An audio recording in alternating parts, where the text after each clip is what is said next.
look who's back again. This guy and his wife, a couple of people just sitting at a table talking about stuff, also known as a podcast. Yeah, podcast guy.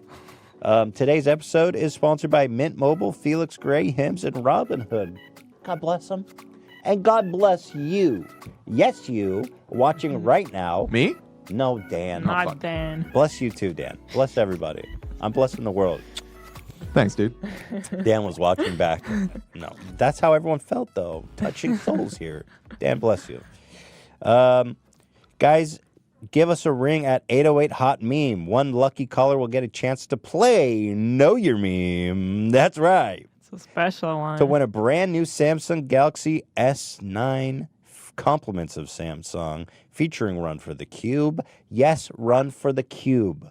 The legendary green-gloved candy surgeon. Hit me with some of those sound effects, would you? Let's refresh their memory if we could. Ooh, Papa, please. Yes, that Run for the Cube, my dudes. Okay, that's more sound, but that's great. Excellent. Next week on Wednesday, we've got the two legends with us, Tom Segura and Christina P. They're back on Wednesday the 7th at 4 p.m. Guess what's also back? The suggestions thread on our subreddit. If you have questions for those two lovely people, leave them there. And excited to announce Bill Wirtz, the incredible... He's a YouTube legend. He is a YouTube legend. He's doing... he's on an island, in a sense. He's creating some of the best original creative content I've seen on YouTube. Not much is known about him, actually, which is... I'm super excited to meet him, have him on the show. That's in a couple of weeks from now. I'm very excited about that. Thank you, guys. Halloween. How was your Halloween, Neela? Very boring. Yeah. We didn't even have one person knock on our door. Not one. What happened to Halloween? When I was a kid, it was like a block party. I was telling Ela, I see kids these days with little pumpkin buckets. That's cute. I used to walk around with a frickin' pillowcase because I was out. Candy is currency at that age, dude. Are you kidding me? That's like getting once for the strip joint. No, I could imagine because in Israel we don't do it, so I've never experienced it. Yeah. But I loved candy. Well, you had a little taste of it because we were walking down the street. There's nobody there. The sun is like set. It's a beautiful. People have decorated, you know. Yeah. And there's one lonesome kid and I'm like, dude. We only saw one kid. It's a super long suburban block. Just one kid and two parents. And I was like, that's so crappy. What's going on? That is bizarre. Just one poor kid. I was like, I'd be embarrassed if I was that kid. Where's everybody? But anyway, there was, you know how people, when they're not there, they have a little bucket that says only take one. So me and Ela were walking our dog and somebody was kind enough to put out one of these buckets and we took one. Yeah. And it was a joy. I have to tell you, it was a joy. Wasn't it a joy? What candy did you get, Ela? Gummy bears. Gummy bears. I got the Milk Duds. That was always my favorite, the Milk Duds. I'm a Starburst person, though. Yeah. But as I get older and I eat Milk Duds, I realize... Not good. I like the flavor, but it's such a schlep to put those down. Because the caramel just gets everywhere. Can't do it. Yeah, damn. As a kid, you don't give a fuck, though. You eat those like aspirin. When I was a kid, Reese's cups, that's the Bitcoin of the candy. There would always be, like, you'd get this huge pillowcase, and then over the course of a month, you would have, like, whatever, eat everything, have little kitty diabetes. And then all the shitty candies would be left that you don't like. Yeah. So the ones that were always left for me were nerds. Hate nerds. Oh, dude. I don't know if I know that one. Hate nerds. They're these sour little I like pebbles. Hate nerds. They're so lame See, compared to Milk Duds. But that's what I'm saying. I would take those. You would broker the shitty candy with other people and be like, you want some nerds, and then be like, you want Milk Duds, and I'm like, no, this is like a little lesson in world trade. You know what I mean? It's a beautiful thing. So the suckers, like these little shitty suckers you get in doctor's office, like give me a break. Love those. You know there's cocksuckers in this planet. that are giving out like, I remember someone giving out pennies. Pennies. Pennies. What? And I remember people handing out like fruit. And I'm like, oh, cool for you, dude. You're doing a little protest against candy on Halloween? Get a fucking life. Yeah. Do it on another day. Yeah, but I love Halloween. Sadly, I don't know. In LA, you just have to know where to go. I don't know what. I guess. Our neighborhood was literally empty. Yeah, like, last year was the same thing. Not even an exaggeration. It was actually empty. But I hope you all had a wonderful, blessed Halloween full of spooks and treats. Mm-hmm. I've got some great Halloween footage to share with you guys at the top of this beautiful Friday afternoon. I just remembered I did want to give a Shredder update. Oh, Shredder update? I see a lot of people still think that he eats poop. Oh, no. I just want, because I see it sometimes. Yeah. I just want to say stop doing that. He did that. He's a good boy now. He's a sweet angel. I feel like he's a big boy. He doesn't eat his poop. I don't want to misrepresent Shredder. No, he's not a shit eater. He hasn't eaten shit in... I mean, no, he doesn't do it anymore. One day he was like, hey, you know what? I'm grown up. I'm going to stop eating shit. And wasn't that a great day for all of us? Because sometimes he'd come and lick you right in the mouth, and you'd be like, dude, cute, and also I can taste shit. You just ate shit and licked me in the mouth. But I love you anyway. That's kind of what parenthood is, right? Probably. You just shit in my mouth, and I love you. So we spoke about these gracious people that leave the buckets of candy in the front yard that says only take one. But as you may or may not know, as Halloween is new to you, there's always some piece of crap that dumps the whole freaking bucket out into their pillowcase. And it's not right. It's not right. But here, now I've got some clips of my favorite that I found of this year. These are all fresh. Of parents getting in on the good spirit of Halloween. Now, Hila, we are about to have a kid, so notice on the good parenting. Now, I want to point something out. This sweetheart takes one. Exactly. The kid has a sweet, pure heart. He reads the sign and he says, I'll only take one. I'm a sweet, pure soul. But life, this is what happens when life gets to you. You become this lady, and here's what's happened. Not one handful. Not two handfuls. Not three handfuls. Not only four. She cleans the bucket, folks. Just candy. What is she going to do with it? She's scooping it like it's her life depends on it.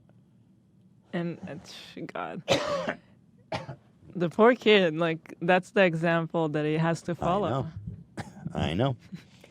It breaks my heart because he was a sweet kid. It's like, it's just candy, lady. Was he saying, like, no at the end there? Let's see. I'm curious. He was like, Mommy, Halloween is sacred. Come on. The kid is saying, Mommy, come on. Yeah. Oh, man, that breaks my heart. It said, Mommy, come on, you can only take one. Oh. Dude, what a sweet soul. What's the chance? Why would you steal candy? It's just candy. It's not insulin. You know what I mean? This kid's doesn't have a good shot of coming upright. But he has a pure heart. Yeah. And I love that for him. When your 8-year-old has a better moral compass than you. Also, don't people I always see videos of people stealing packages from front doors. It's like, that everybody has like Ring now. We're all watching. Some people didn't catch up yet. Yeah, we're watching. So there you go. Stealing it like her life depends on it.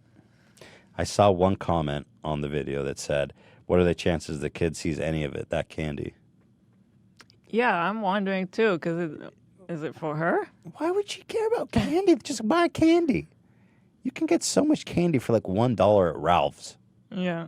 Also, the sales the next day are freaking nuts. So here's a family that ransacks a bowl. Little pick-me-up on this Friday afternoon. Ring.com, a sponsor. Yes, sir.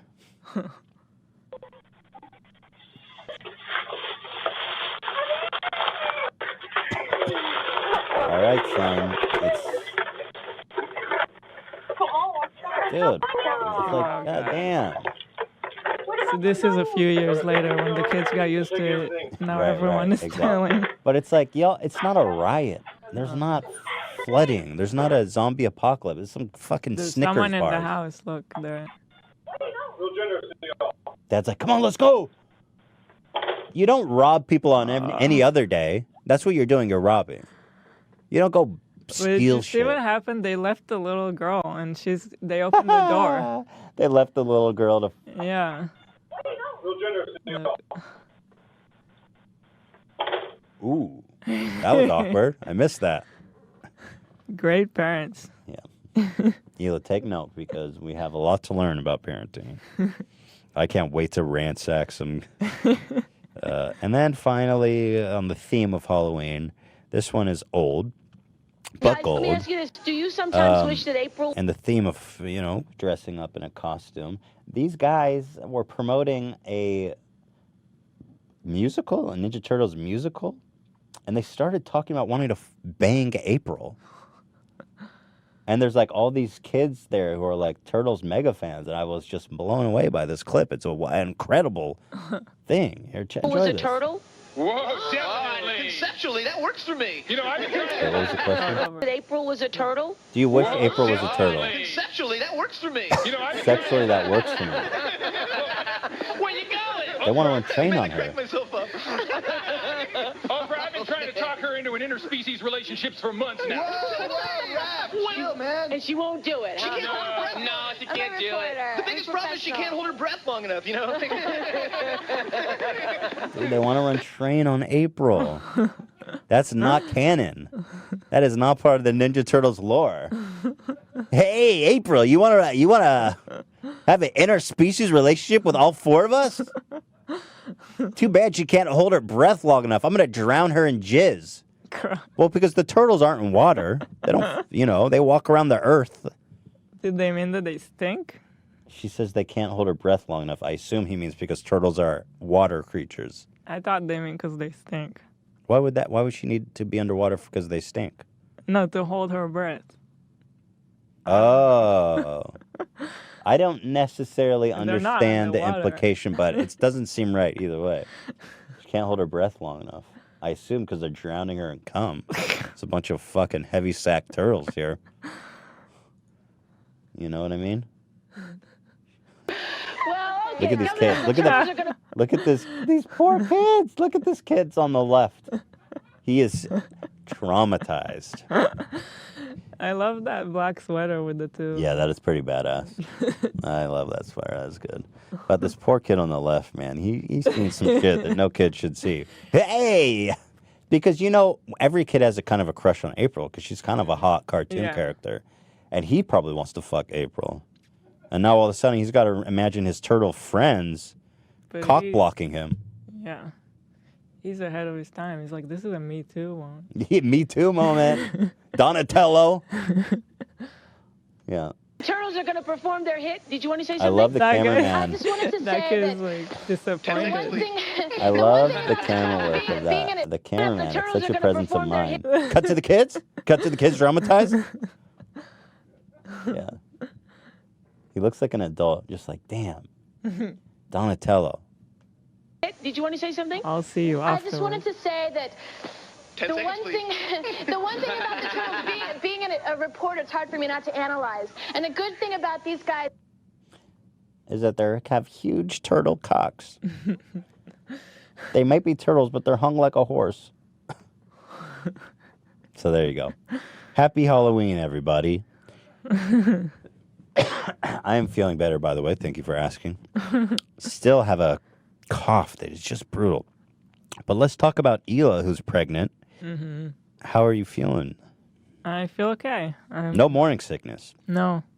You're gaining weight. Mm-hmm. Gaining weight. I'm not fitting in my pants already. And Dude, and I have to say this, you got fucking fat Don't- titties, dude. like, I have to say it, dude. why do you have to say Your it? titties got fucking massive. Okay. Let's not go there. All right. I'm just saying, we're talking about being pregnant, you know? I'm just noticing the changes that are happening in your body. Fucking big ass titty. Dope. We got our first ultrasound. Yeah. We saw the baby. You're thickening up is my point. Like I am. You've gained, how much weight have you gained since we found out? Like 5 or 6 pounds. It's pretty amazing. Something like that. No, you look, dude, you look amazing. I just want to say, you look so beautiful, so radiant. You look amazing. You were like, I'm telling you, you're even like, dude, I think it's amazing that you're Thank pregnant. you. Yeah. And so we saw the little pipsqueak because we did an ultrasound. And here, I got a video for you. It's such a trip to me. Yeah. That you can see the heartbeat in this little fucking guy, this little fuck. And the doctor said he looks like a gummy bear. Yeah, he's a little gummy bear. Here. He, she, I don't know. But you see the heartbeat right here? Here, let me full screen it. Look at that thing, man. That's inside Gila. Is that crazy? Look at And that it's like moving. Yeah, he's swimming around. His legs are wiggling and shit.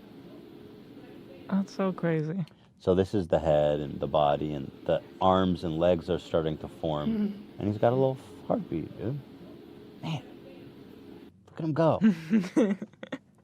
That little guy's cooking up in your stomach. It's so weird. How does it feel like that there's like a life growing in you? It's weird because I don't feel it. You don't, but like you know that it's there. Yeah. It's crazy. It's pretty magical, I guess. I don't know. It's like what we're meant to do, but it's so insane.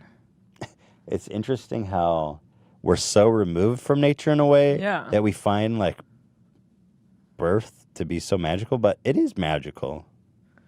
Yeah. It's really something. We just did it. You know what I mean? And now there's a little heartbeat inside of you. Are we running the danger of gushing over our kids and nobody cares? I'm already gushing over this I don't little... know, because I saw people asking for the baby updates. Right. So I guess let us know. Because I know I hate hearing about other people's kids. And I was like, everybody does. And it's like, because you don't, you know... That's true. I never understood how special it feels. Yeah. And so... I don't know if we're already running that danger. It's like an ultrasound. It's like, I already love that little gummy bear. Look at him. He's incredible. Dude, his heartbeat is so strong, dude. Dude, his heartbeat is so strong. What'd they say on the DNA test? Super athlete body? That kid has a super athlete heartbeat. I'm telling you, he's going to be president someday. I wouldn't wish being president on my worst enemy. God, talk about the worst job in the world. At any rate, there it is, man. Hila's doing great. Dude, you are doing great. You get a little tired sometimes. I get really tired, and I get pretty hungry, and then I'll eat, and then I'm like dead. I'm ready to sleep. So I'm kind of like a baby. Like I'm eating, sleeping. You have a life force sucking your energy out. You have you're a host. And I do have cravings for people who were wondering if it's true or not. It's like all of a sudden I really feel like eating something. Mac and cheese this morning. Or I'll really not feel like eating something. Mexican food. Yeah. It's so weird. Hila's like, I don't want Mexican food anymore. I'm like, what the hell? Usually I love it. It's like all we eat. This morning she's like, Ethan, you need to make mac and cheese for me. I was like, all right. Cool. And I did. It's like I was walking Shredder and all of a sudden I'm like, mac and cheese. That's what I need. But the interesting thing is about the cravings is that I wonder if there's really some actual science behind it. I think there is, because there was 1 week where all of a sudden every night I wanted edamame. Like out of soybean. nowhere. Yeah, and it's a soybean, and I think it's really good for you too. So, and now I'm completely over it. I can't touch it. Interestingly, that was before we knew you were pregnant. But I was. Yeah. I don't know. But like you were craving mac and cheese, and I wonder if you needed like calcium and the vitamins and all this dairy and stuff. It's possible. Cream and butter and cheese. Fat. Lots of fat. Yeah. You know? Very cool, man. Very exciting stuff. You know? but I have so much appreciation. I really do now that you are raising this child in your stomach and you're going to give birth to this child. I'm really afraid of that All part. guys have to do is nut. There's nothing easier in the world than nutting. I think I'll be okay until like the 5th month or something. But then things start to get hard. I'm scared. I'm scared of that part. I know you're scared, but I'm excited. And because I know it's going to be fine and I know you're going to be great. And I can't wait to see the transformation and everything and all the changes. And like you growing, it's going to be so wild. But I understand you're scared. It is scary. I would be scared too if it was me. Yeah. But I know everything's going to be great. And I'm looking at like maternity clothes and it's so not my style. You just got to be hip all the time. And I'm like, obviously. I don't know what am I going to wear. I already don't fit in my clothes. Yeah. I wonder if there's any Gucci maternity pants we can get you all swagged out. And we started looking at we bought some baby clothes for our friends and they're like so freaking cool. And So cool. obviously way more affordable than like adult clothes. Yeah. And I was like, oh, I understand why you have multiple kids. It's like, I'm not going to let these sick clothes go to waste. I'm going to have another kid just so I can put him in this dope-ass clothes again. You know? Yeah. But I swear to God, I'm gushing over Hila lately because it's just amazing. I'm not doing anything. No, it's amazing. You're so cool. No, it's amazing. Seriously, something else, man. So there you go. There's a baby update for you. Let us know if it's too much. Yeah. You know. If you're over it. Stop with the baby talk. I get it. He's got a heartbeat. All babies have heartbeats. No, but not all babies have a heartbeat like that one. Do they all look like a gummy bear? No. By the way, that heartbeat is like a sick. I could tell he's got like rhythm and soul too. Like this guy's artistic, he's passionate, he's empathetic. This is a little hero, warrior. Basically Gandhi mixed with everything, all the best things you can imagine. Boom, right there. Presented with the opportunity to steal a bunch of candy, he would take one politely and say, "No, Daddy." All right, let's get off this. Now I'm pushing it too long. As the title of the episode indicates, Post Malone is under fire by the media. Now, let me preface this by saying that Post Malone has become so popular, so successful. This year has been incredible. I read something that he has been the most streamed and the most popular musician of this entire year. He is the biggest musician in the world, 2018, or maybe the United States, I don't know.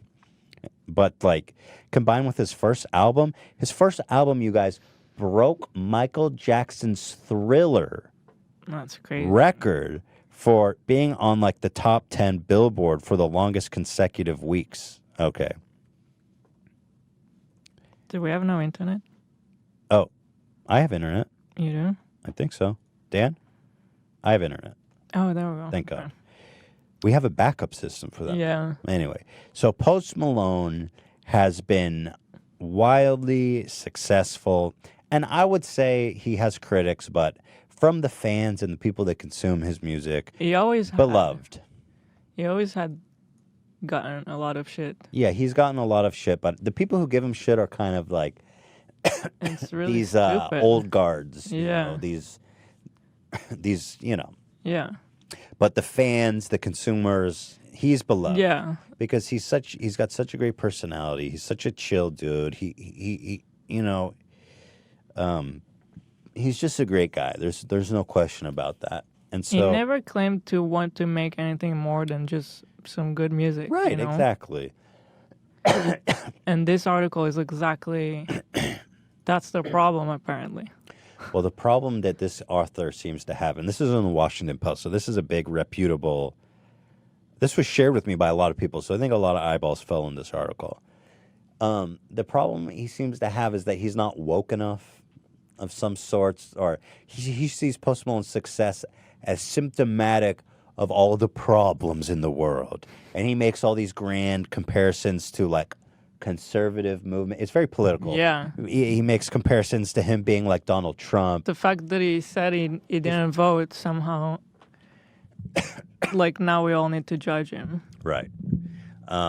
that he's pro-gun or like like a doomsdayer, whatever you want to call it.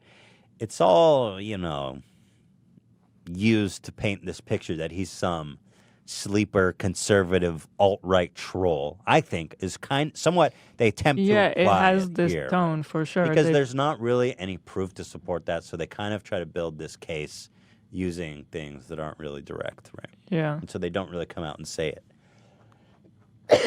But the thing about Austin that I know is that he's never tried to do or be anything. He's just making music that he likes. Exactly. From styles that he likes.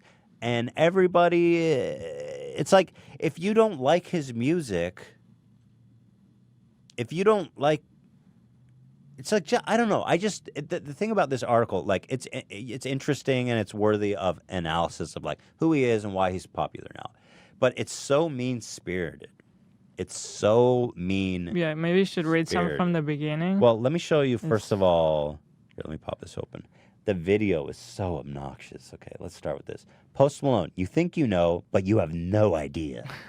Also, the title is, Post Malone is the perfect pop star of this American moment. And that's not a compliment. Sounds like one. Got him.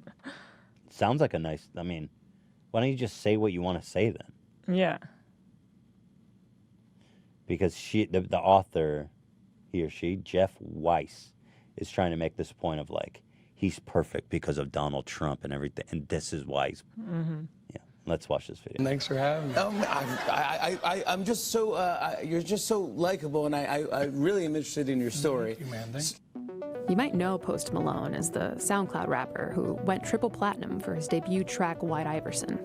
You might know him as the genre-bending artist combining country, grunge, did you know hip-hop, and just about everything that he else. also raped babies? No? Oh, okay. Or you may not know him at all, but you should. Malone is huge.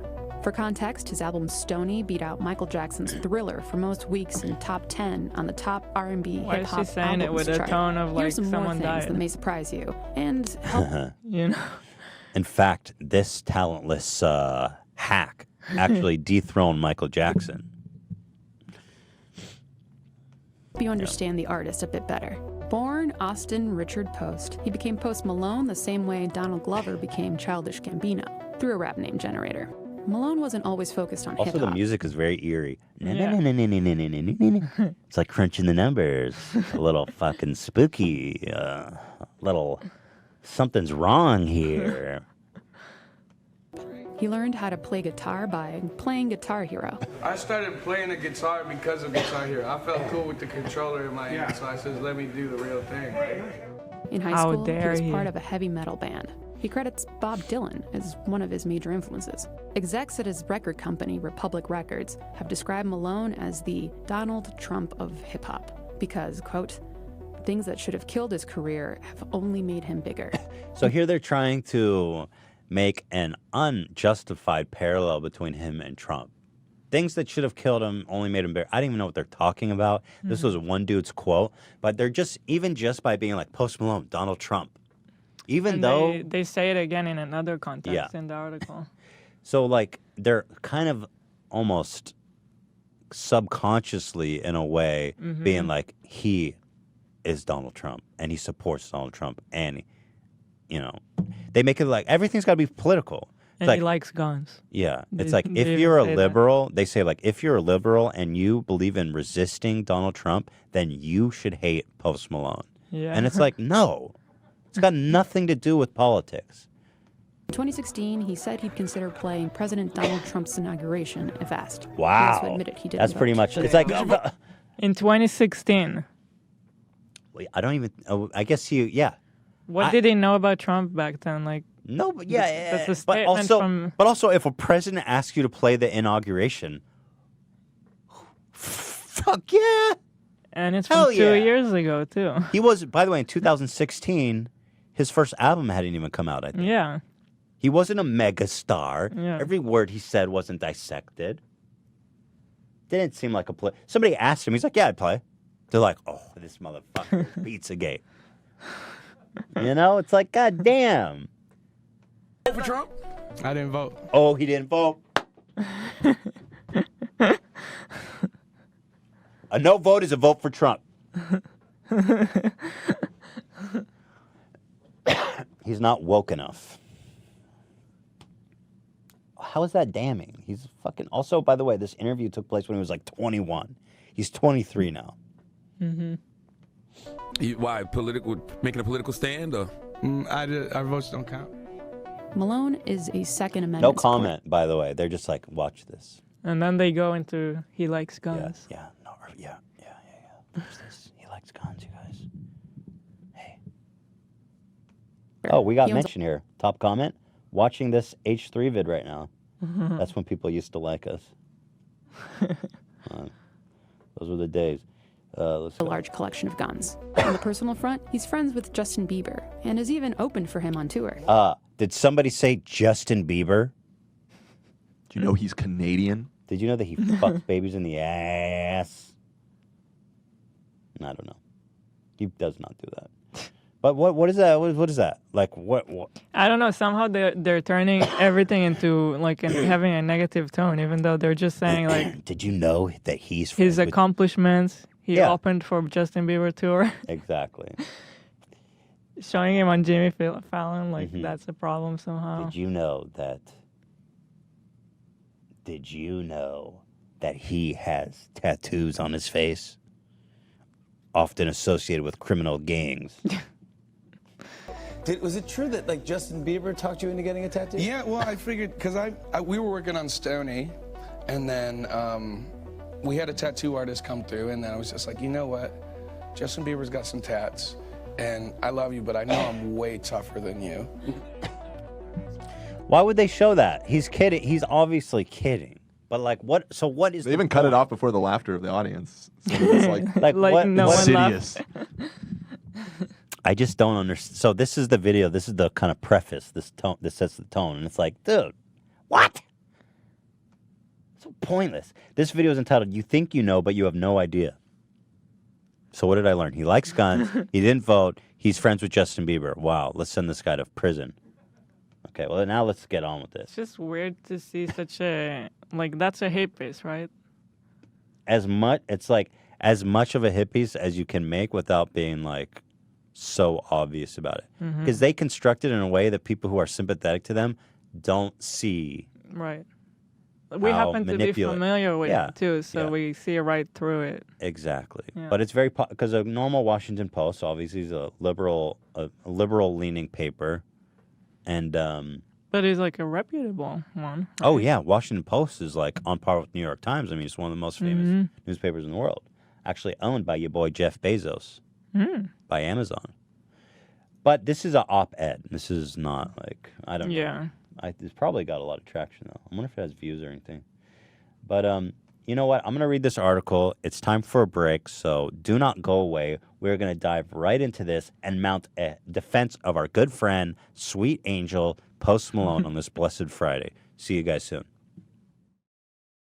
Big Wireless doesn't want you to know that there's a way to cut your wireless bill down to just $15 a month. Introducing the Disruptor, Mint Mobile. I love these guys so much and what they're doing, okay? These guys are changing the game.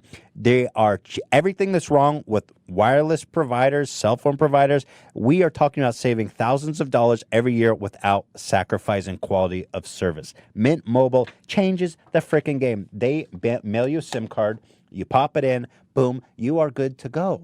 They're the little guy, and they're changing the game. Mint Mobile takes it so easy to cut your wireless bill down to just $15 a month. You use your own phone with any Mint Mobile plan. You can keep your old number along with all your existing contacts.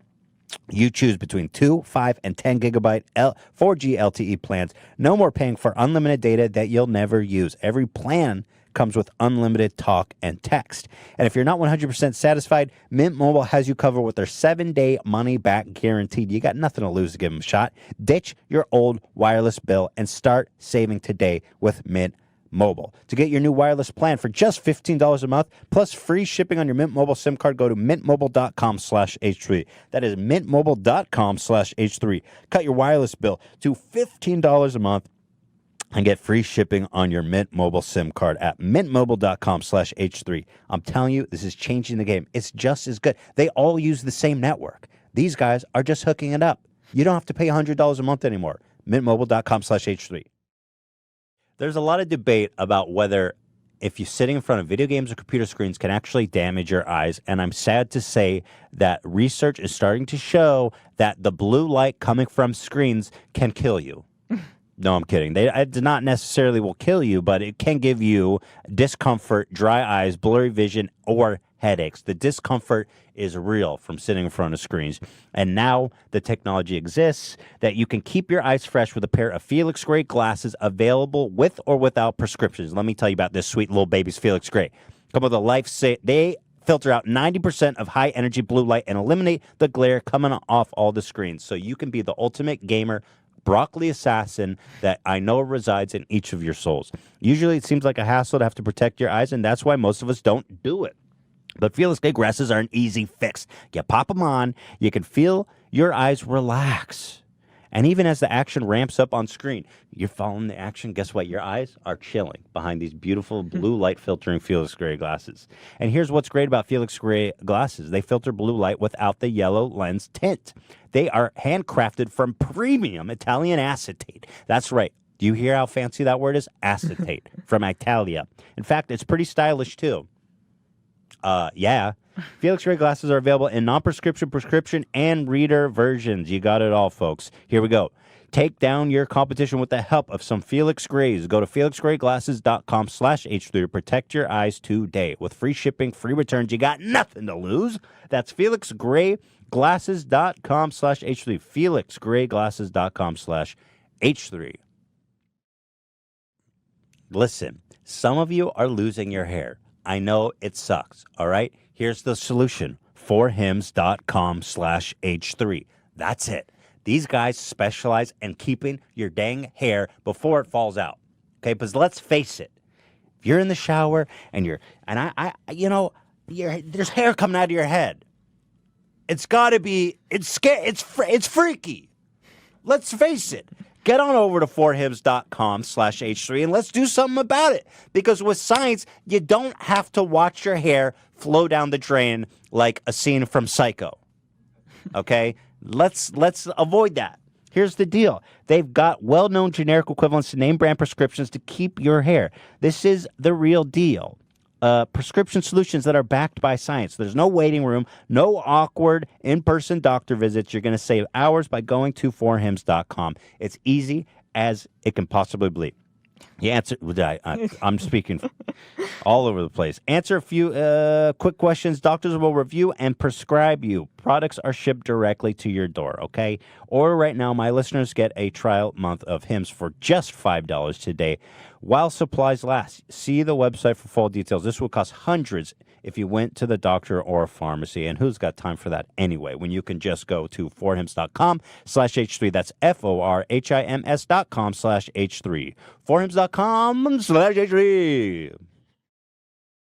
Robinhood is an incredible place to learn how to trade and to trade stocks and even cryptos, ETFs, options. They've got it all. And here's the best part about Robinhood, which makes them Robinhood: commission free. That's why if you're a beginner or even a pro, it's a great place to come trade. And it's a great place to come learn how to trade, because to a lot of people, it's like speaking Greek, as Shakespeare once famously wrote. Probably it was him. Other brokers charge up to $10 for every trade, but Robinhood doesn't charge a fee, okay? That adds up, folks. It's designed to be easy to use and understand. They show you charts and market data, place a trade in just 4 taps on your smartphone. Robinhood's web platform also lets you view stocks collections like 100 most popular, entertainment, social media, curated categories like female CEOs, which I am fully diversified in, and analyst ratings of buy, hold, sell for every frickin' stock. It's the perfect place to learn to trade. Learn how to invest as you build your portfolio. Discover new stocks and track favorite companies with personalized news feeds. Custom notifications for price movements so you never miss the right moment to invest, guys. And here, their offer is out of this world. Robinhood is giving listeners 1 free stock like Apple, Ford, or Sprint to help build your portfolio. Boom, one free stock. That's cheddar cheese and the guac, dude. That's guac and cheddar in your bowl. Sign up at h3podcast.robinhood.com. That's h3podcast.robinhood.com. Get started today. Welcome back, everybody, to the H3 Podcast Live. Thank you all for sticking around. Back to the article. I don't understand this. They start off by saying, Dallas, him? What does that mean? Him? Well, regardless. The most popular young artist in the most unpopular young nation is a rhinestone cowboy who looks like he crawled out of a primordial swamp of nacho cheese. I'll hand that to him. That's pretty funny. But Post Malone... That's so mean. Well, okay, he's making fun. He says he looks like he's a little sticky. People have said that a lot about him. I can tell you he doesn't stink, but regardless, here it goes on. This is when it gets mean. Post Malone is a Halloween rental. A removable platinum grill cubic zirconium proposal on the jumbo screen of a last place team. Damn. Get mileage out of that English degree right there. I know, exactly. He's like, by the way, did I mention I went to college? His music, one of the shallowest bastardizations of rap to date. And I do not say that lightly. Take it from Mr. Weiss. I know, which is basically him saying, I hate everybody. Isn't Weiss German for white? His name is literally Jeff White. Yes, Dan. He's an authority. He's an authority on rap, on the rap music. Your last name's White, dude. Mind your own business. Dan said that, not me. I don't see race. Has the creative tension of associates at a downtown... Dude, stop with the analogies. Has the creative tension of associates at a downtown law firm complaining that $150,000 a year just doesn't cut it. What are you talking about? Just get to the point. He looks like he was clubbed over the head by a cartoon peacock. He just turned 23. So poetic. All right, dude. This guy's so bitter. He's so you could taste his bitterness. And next, and America just can't get enough. Mm-hmm. And somehow that's an insult. So, well, yeah, because in his mind, the only reason that America could like this guy who went to college and is so in tune with hip hop and knows what's good. The only way that America could like him is if, the world was just upside down and nothing made sense. Kind of like Donald Trump, did we mention, possibly? Nielsen recently named the suburban Dallas-raised rapper 2018's most popular musician. So it was only a matter of time before Malone had his own festival, a contemporary rite of passage for nearly every major pop rap star who has his face plastered across Spotify's Get Turnt playlist. Well, I'm sure he's on other playlists than Get Turnt. More like most popular songs. How about that one, asshole? Get Turnt. The inaugural Posty Fest was held Sunday night in Dallas's Dos Equis Pavilion. Watched it like, and did it have to be in a beer? It's like, and it was less a festival than a behemoth. What is SAE? Do you know what that is, Dan? Rush mixer held on a few acres of corporate branded concrete. Many festivals pride themselves on offering non-musical diversions such as art installations or novelty culinary options. That sounds awful. There were none of that here, though. Just $5 Jell-O shots. That's exactly what I want when I go to a show. A novelty culinary option. I think the SAE is a reference to a frat, by the way. So he's just saying okay. It's like a frat party. I think he's confusing a concert with a farmer's market. The concerts that I usually go to remind me of Calabasas Farmer's Market. They were a little separated from a regular Post Malone concert other than the big name opening acts. And True Religion sponsored Post Malone bandanas featuring an extreme close-up of Austin Post himself, glazed, squinting as ever. What is wrong with having a festival that's him plus other big artists? Isn't that the point? Also, it's his first festival.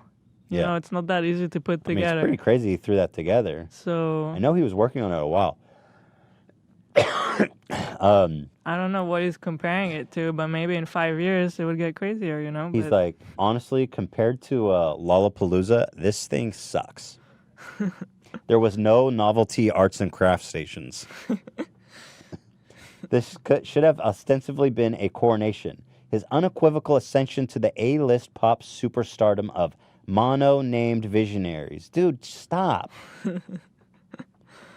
There are artists who dictate the zeitgeist and those who reflect it. Post Malone is decidedly the latter, an avatar of algorithm culture that rewards pleasant banality over the creatively vexing. I need to, when I'm listening to music, I want to be vexed.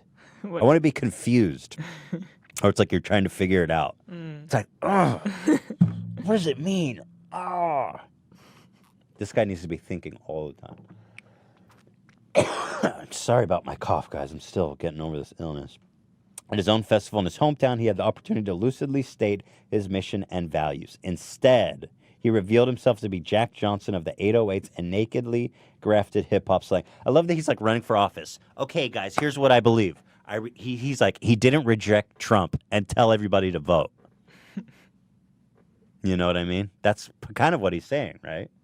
He had the opportunity to state his mission and values. Mm-hmm.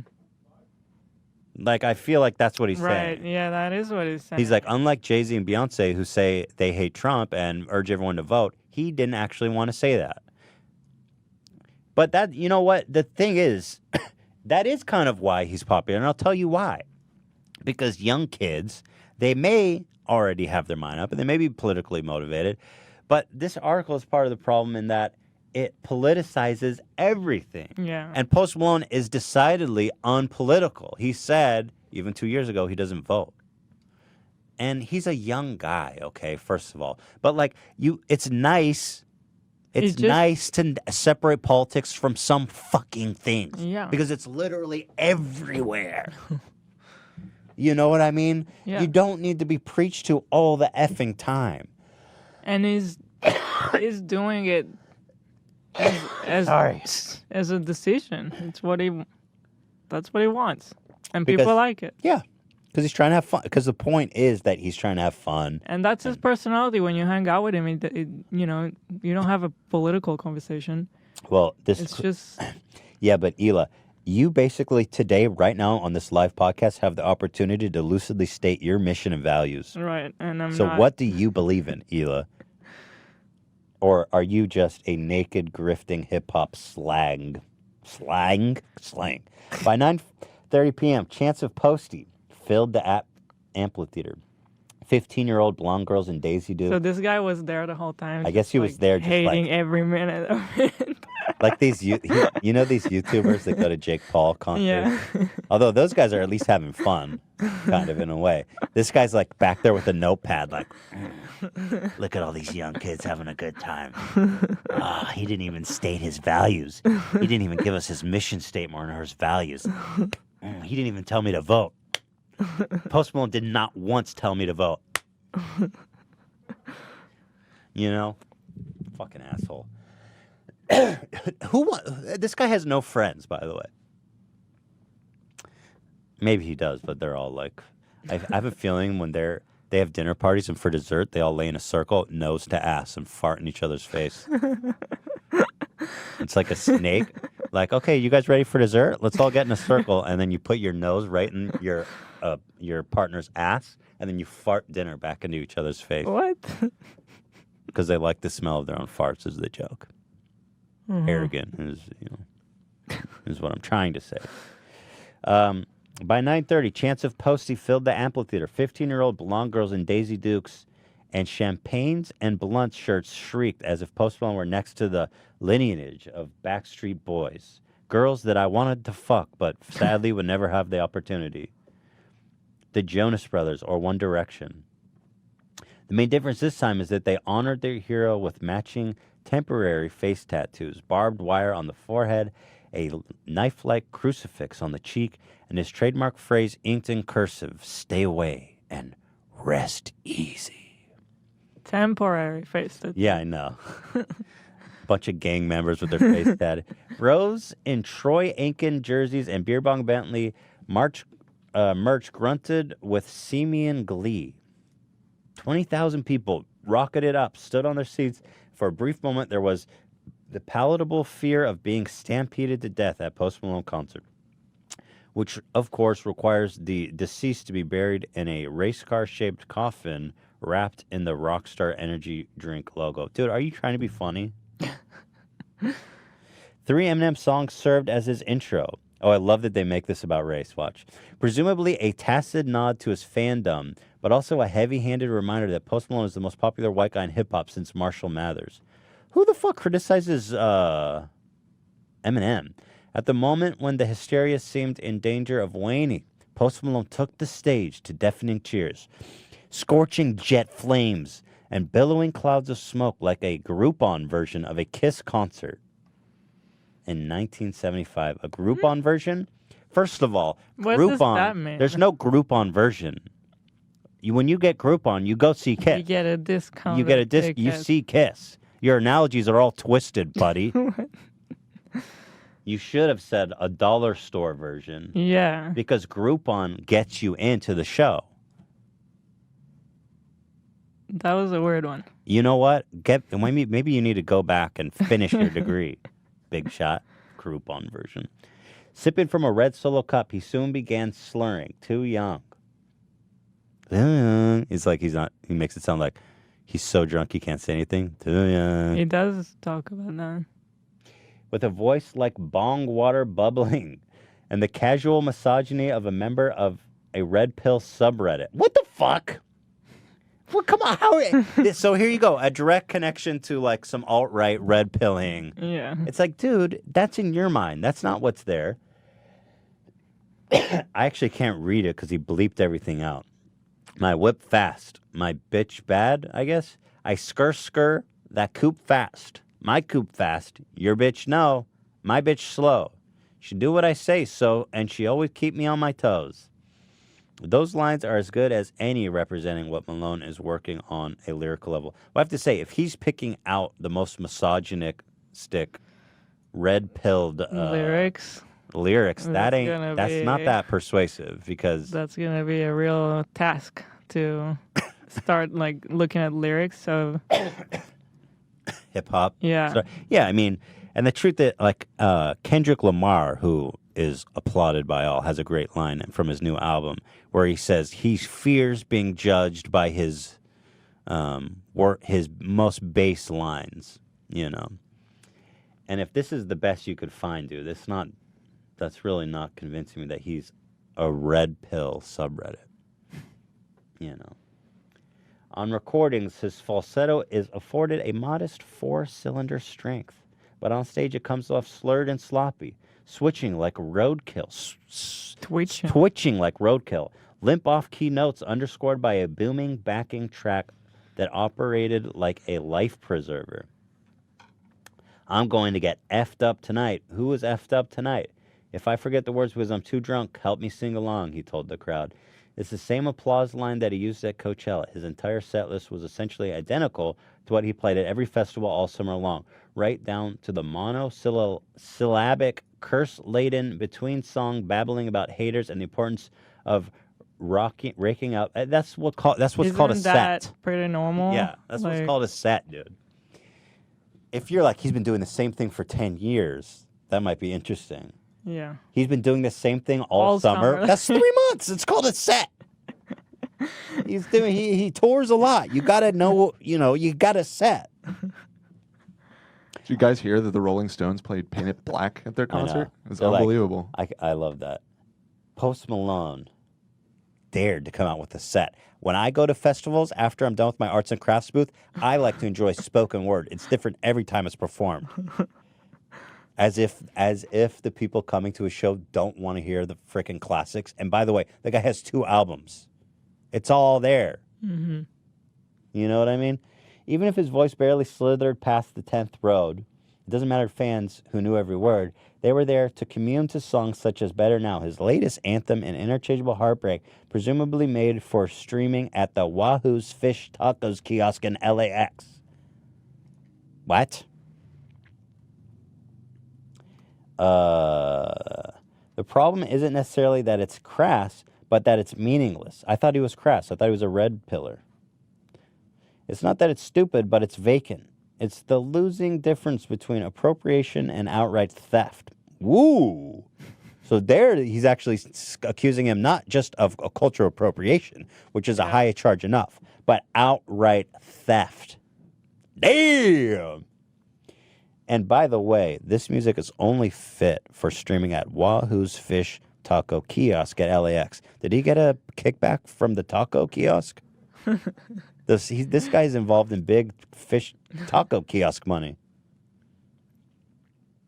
By the way, I know this article upset him too because he tweeted out "fuck you" the same day it came out, which I presume was in response to this article. Because, you know, it's like, dude, he's not trying to be anything he's not. He's not trying to be, he's not being a fraud. He's not being a, you know, he's being authentic. So if you don't like it, I understand. It's not for everybody. But it seems to bother you that everybody seems to like it about you. But you have to make it seem like it's the fabric that's tearing our country apart. And it's really not. I personally find articles like this to be more damaging than anything Post Malone's doing. And it's not his fault he's popular. He's doing what he's always done. He's making music he likes. People liked him and they attached to him and they like what he's doing. It's not his fault he's popular. It's like, okay, he didn't cheat his way to the top. He earned it. Post Malone's music is dead-eyed and ignorant, astonishingly dull in its materialism, an abandoned lot of creativity with absolutely no evidence of traffic in his cerebral cortex. Ooh, you are so smart. You are so smart. And there's also a negative side. Wait, this was all good? Even if his intention is sincere homage, the blundering, witless imitation can't help but feel like minstrelsy? I'm getting out verbiaged here. Wait, it's like a minstrel show, like blackface kind of thing. Mm-hmm. Right.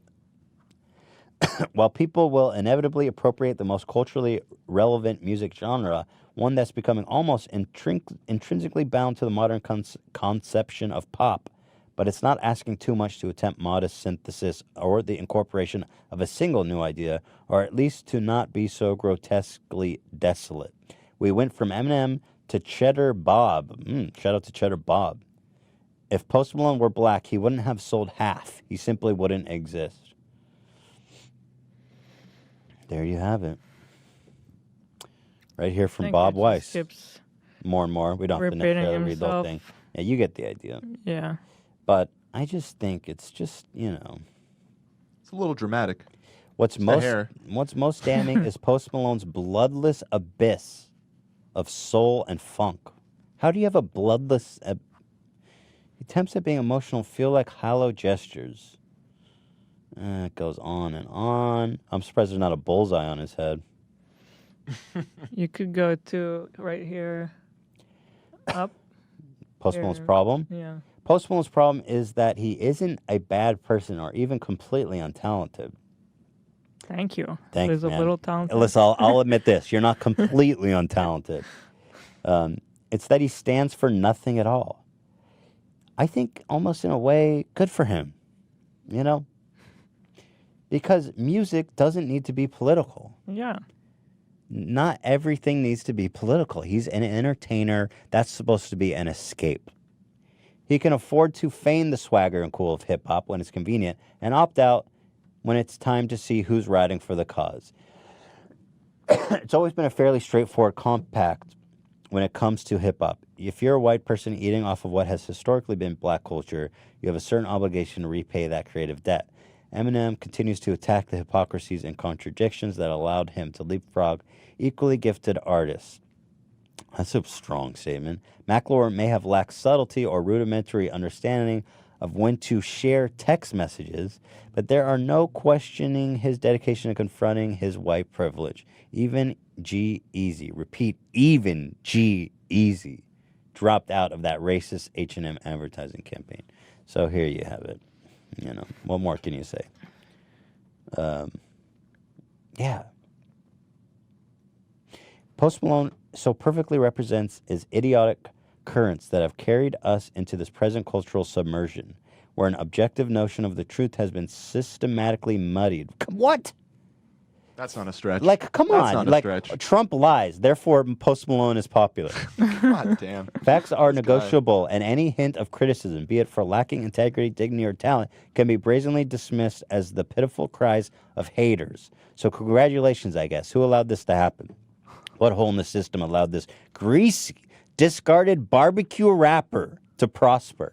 A fake pale king sitting on a tinfoil throne. Return to sender. All right. Oh my God. You're so bitter, dude. I love how bitter you are. Who allowed this guy to write? Pitchfork. He's like, here's my English degree, and here's a list of all the... I couldn't believe how mean it was when I was reading it. Like, that's what articles are? I feel like there's, I feel like there's a point to be made here. I'm not agreeing with it, but I understand if somebody wants to, but like... To make a point, but why so... But to be so mean and like bitter... a YouTube comment made into an article. Right. It's like an elegant YouTube comment. You can make the point that like pop music is vacuous, but one, you wouldn't be the first person to make that point by a long shot, and two, it's not like he's even like the biggest example of that. I mean, Sure. he's he compares him Post unfavorably to One Direction and like Backstreet Boys. It's like that was just as vacuous. Like their lyrics aren't fucking deep. What the fuck are you talking about? Hit me, Like, baby, one more. yeah, this is like it's the They same. didn't even shit. write the music. They were like fucking fully Right, packaged. at least he's a songwriter. Exactly. I'll admit he has some. He's not without talent. I don't know. The guy's just a dick. He's just so Seems like bitter. it. And people who don't know anything about him read this. But you know what? That's part of the game. The bigger you get, Yeah. it's part of the game. But the good news for Post Malone is that he's got a lot of love and a lot of fans. And it's funny you say that because if you compare him to his contemporaries, in my opinion, his music is a cut above. It is more, it's nicer, it's better, I think. Yeah, whenever we put like a random playlist of... Like top hits or whatever.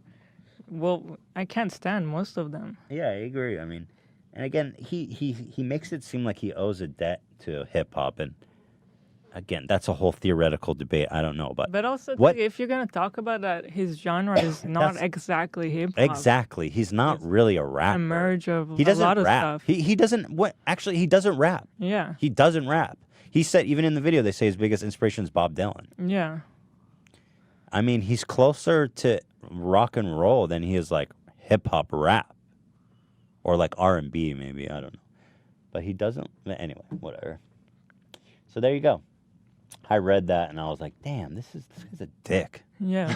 And he's wrong. And the thing is, he's so desperate to make it political because Post Malone doesn't. He's just not a political guy.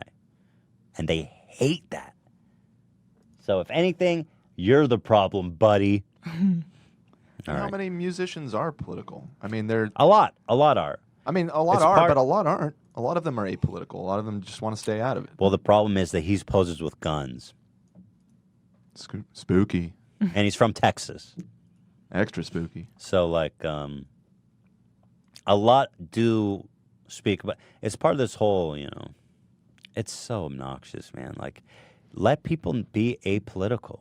Yeah. He can I be... just don't see any problem with that. Just let him be. Like, you don't have to drag everybody into the fight. If he doesn't care about politics, does he have to force it? Like, I don't know. No, and he's a young guy, too. Like, he's focused on music. He's not reading about maybe candidates. Later in his life he would care. Maybe he would, But exactly. no one needs to force it. And, like, he likes guns. Like, again, you can be on either side of the spectrum and be pro. That doesn't mean he's not in favor of sensible gun laws. I don't know what his political stance on that is, one way or another, but it's like, let people be unpolitical. Maybe he votes and maybe he cares about politics, but like, the people that listen to him want to chill. Anyway, spoke enough about that. Only love to my boy Post Malone. And he doesn't smell. He doesn't I can verify stink. that. For the record, he does for the record. not stink. I want to clear that up. No. Let's clear the air of the If anything, stink. he smells good. Well, I haven't smelled him. Dan There's did. no smell. Dan put his nose to his neck and took a breathe Yeah, deep. no, I took a big ol'. It was Hacks. good. It was good. Yeah, Dan, he hasn't washed his nose since. All right, run for the cube. So, guys, it's time to play Know Your Meme. That's right. The biggest game in the world. The biggest game in the world. Hands down. Know Your Meme. Yes, today's guest is the legendary Run for the Cube. We've got him. He's recorded 8 different phrases for our lucky caller, and they have to guess what he said. Okay, they got to get 5 out of the 8 correct to win a brand new Samsung Galaxy S9 Plus, a retail value of $1,000 for our lucky callers. So let's get started. Here we go. We've got Chancellor on the line. Chancellor, are you there? Hello, you're on the air.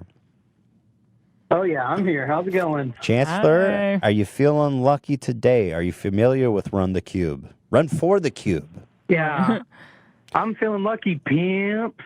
Yes, Chancellor, I love to hear it. Now, tell me about yourself. Where are you calling from?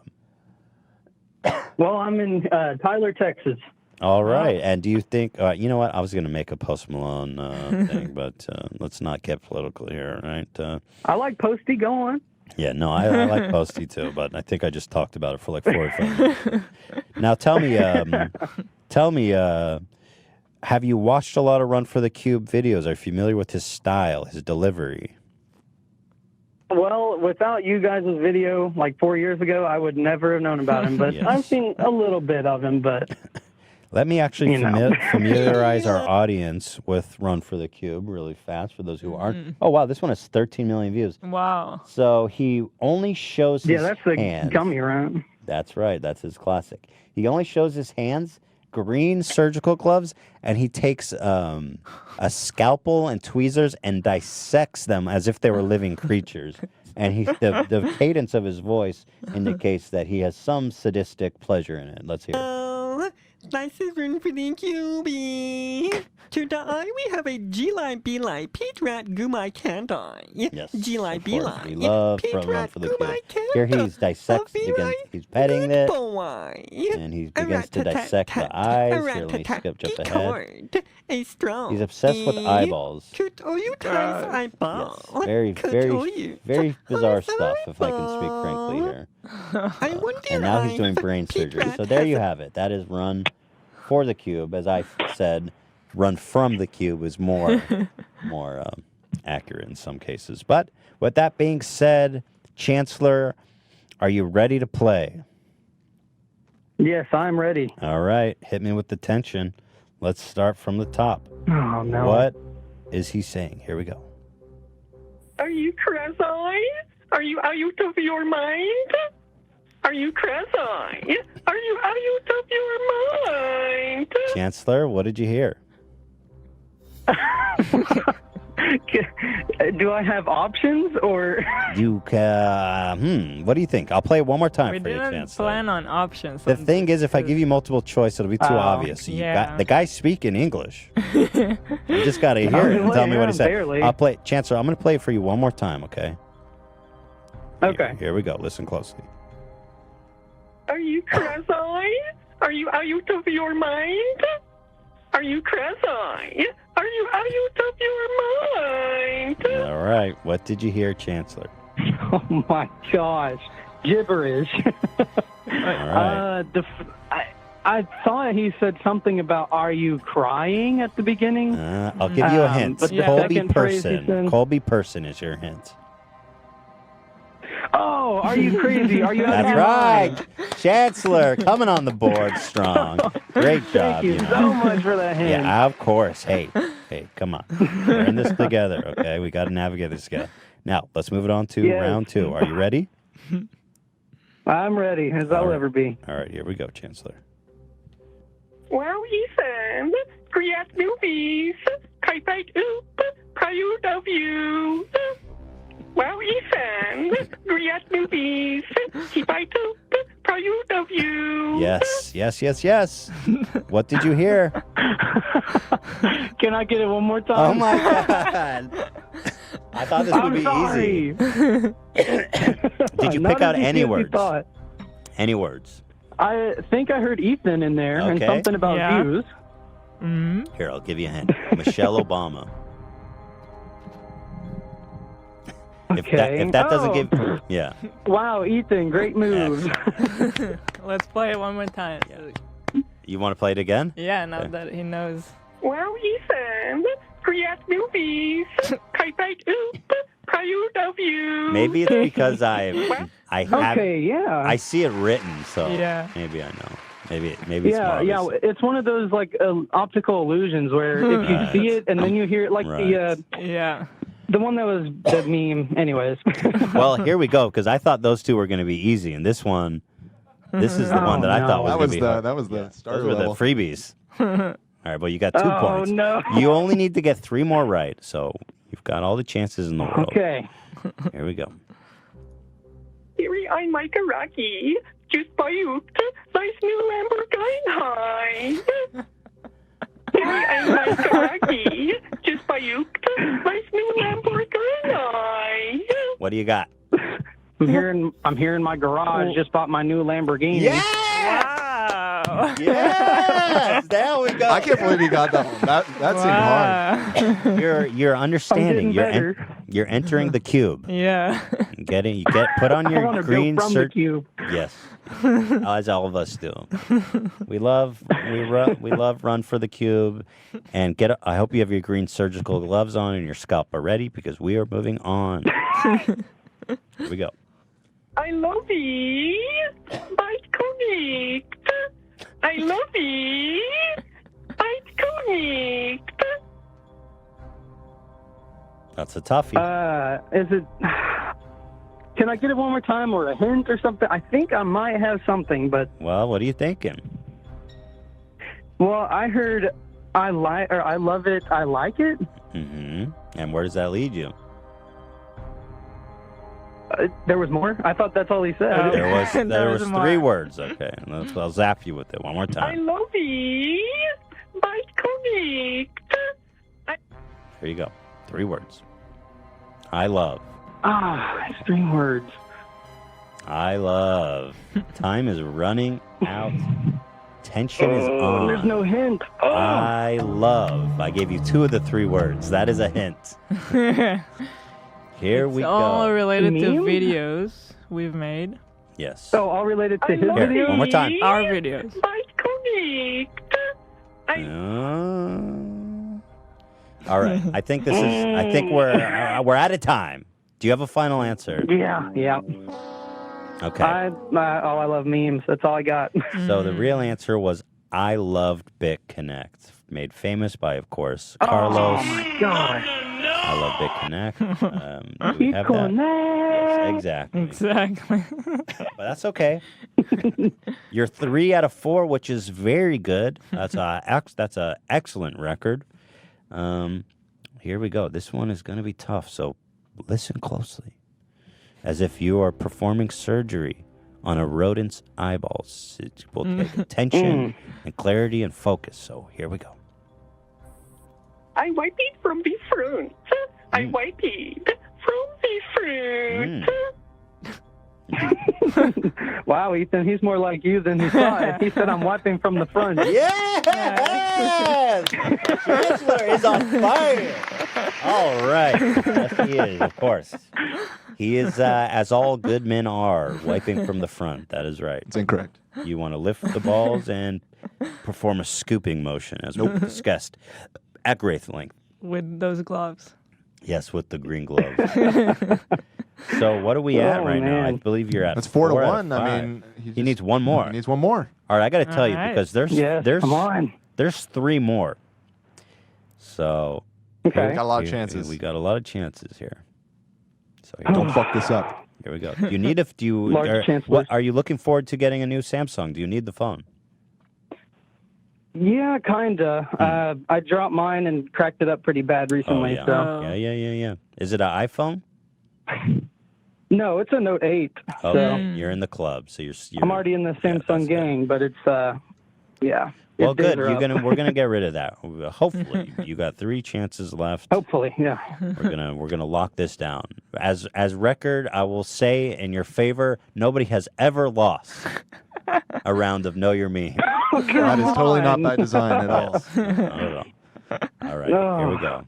Hey, can you guys sign the phone if I do win it? Yeah. Yeah. Just right on the sign glass, it. right on the screen. I'll sign it, my dude. On the Awesome. screen. And you can kiss it or cough on it or vape on it, whatever you want to We'll do. give you some germs. Yeah, I'll use a Sharpie and cover the whole screen. That'll be great. All right, here we go. Yes. Well, don't be counting your eggs yet. I know. I'm getting my hopes Don't up. be counting your gummy worms yet. All right. Visito Yugnus are slamming. Visito Yugnus are slamming. I wasn't looking at the words and I have no fucking idea what he said. Yeah, let me play it again. Okay. Visito Yugnus are slamming. Visito Yugnus Oh my are god. slamming. Well, tell me, do you have an idea? Yes, yeah, this donut is slamming. Dude, you have entered the matrix. You have gotten into the mind of the great green one. You are you are a winner. You have completed the challenge, Chancellor. How does it feel to be the owner of a brand new Samsung Galaxy S9 Plus? It feels good. Honestly, if I would have lost, I still would have been happy to just talk to you guys. So that's fine. What a sweetheart. And I love you and appreciate you for that. I kind of want to continue. We have Should we play the last 2? I've got a lot here. Yes, by all But means. here, let's go. These are the bonus rounds. If you don't get all Bonus of them right, round. you're not. You'll get merch. Oh, that's a good idea. Oh. Bonus round, you get merch. Teddy That's Fresh brilliant. merch or H3 merch? Whatever you like. What do you prefer? Yeah. Really, it's just either one. Okay, so here we go. For every one you get correct from here, you get another item. There you fucking go. Okay. Here we go. Awesome. No hints. Okay. This is the Okay, super okay, round. that's fair. This is it. Okay. Here we go. Welcome me to Papa's how you see. Welcome me to Papa's how you see. There you have it. Welcome me. Oh, get the merch ready because he said, "Welcome to Papa's house." Yeah, Papa's in the house. Chancellor, you're the best, man. I love Welcome you. to I love Papa's how you. There's this one great clip of Millionaire, the first guy that won, who wants to be a millionaire. He goes, "I want to use the last lifeline to call my dad to tell him I won millionaire." You got that swag, dude. I love that. That is something I would do. All right. Well, you won. What would you like? What do you want? You want to be surprised? That's one item.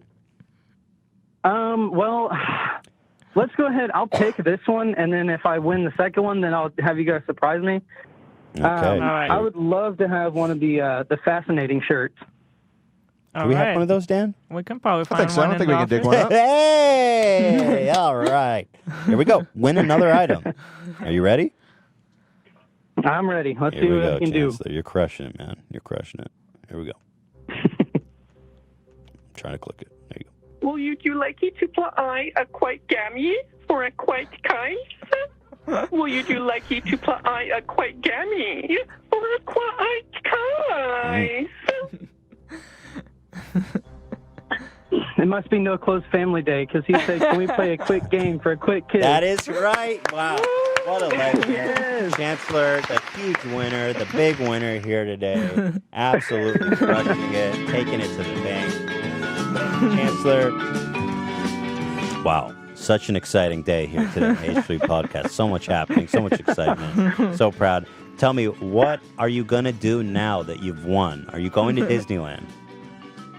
Oh man, I'm gonna go tell everyone that I know, everyone of my friends that watch you guys. I'm gonna be bragging all week. Well, Chancellor, stay on the line. Yeah. I want to thank you don't for hang up. calling in. You're a great, awesome dude. Appreciate you being a fan of the show. We're going to hook you up with fascinating and a surprise item and the Samsung, which you have won. You've earned here today. So thank you so much. Appreciate you and have a blessed, blessed Friday and a great weekend. Thanks for calling. Thank you. All righty, thanks guys, and congratulations on the baby. Thank you, buddy. Appreciate you. And of course, I want to thank Run for the Cube, who was gracious to participate with us on this Know Your Meme. What a legend. I appreciate all of our memes who are legends in their own right, who come and lend their expertise to us. And love, love, love. Love, love, love. So thank you, Run for the Cube. Wow.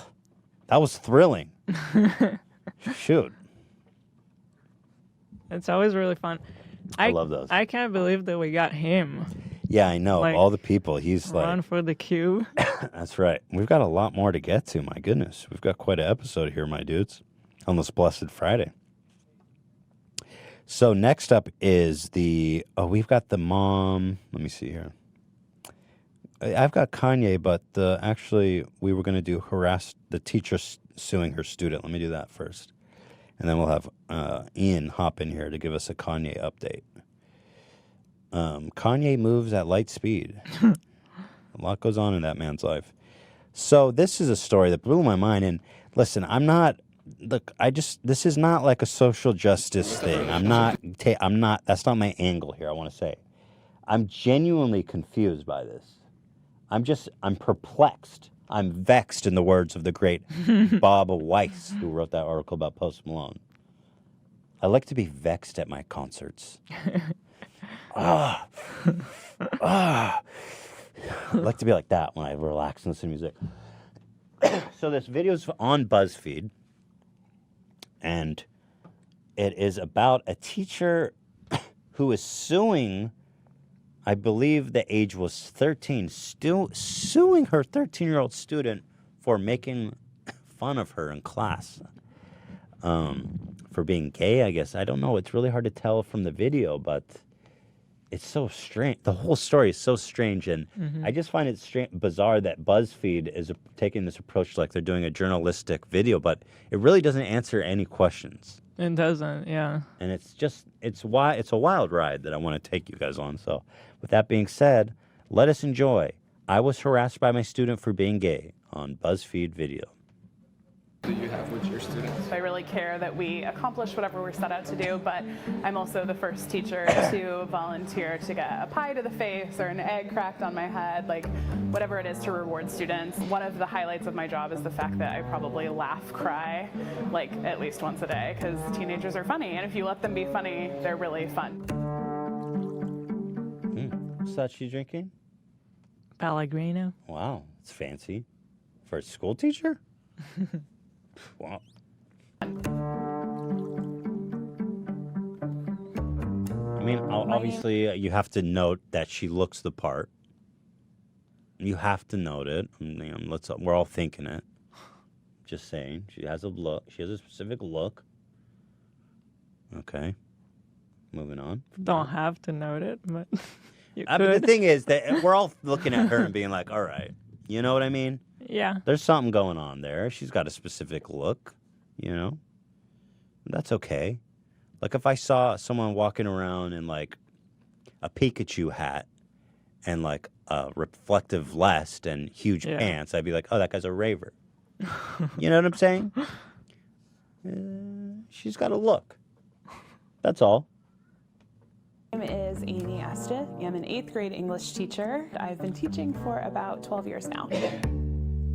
How the school system failed to protect me. The joy of knowing that I've impacted a student or had a good day in the classroom is really indescribable, because while education does not necessarily pay well, what it does pay is knowing that you've had a chance to impact future generations. My goal is always to really understand where students coming from. By the way, just bear in mind while they're showing this and her being all like triumphant and great, she's still suing a 13-year-old student.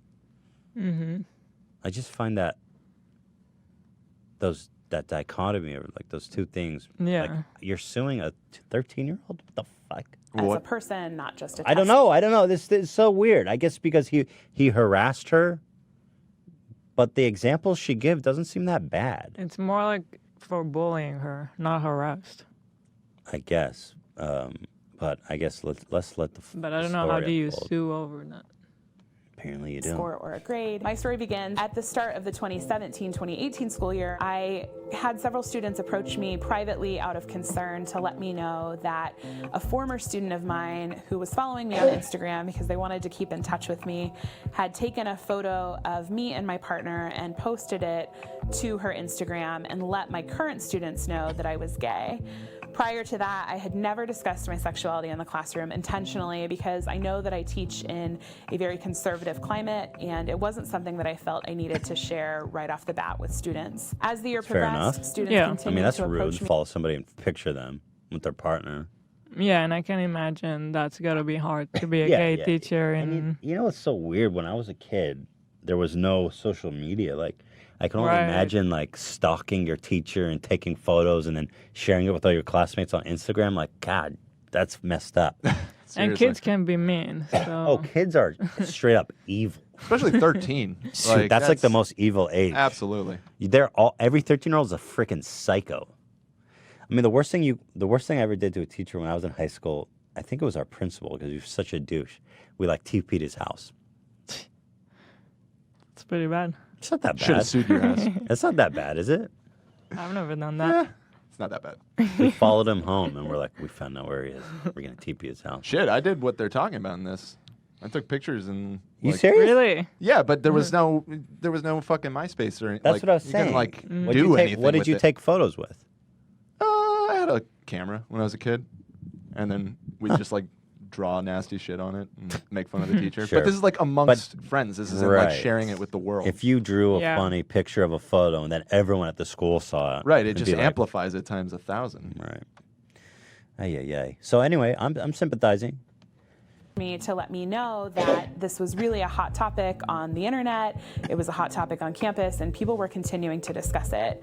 I went to my administration multiple times I and mean, let in them this day and age, I have a hard time seeing that.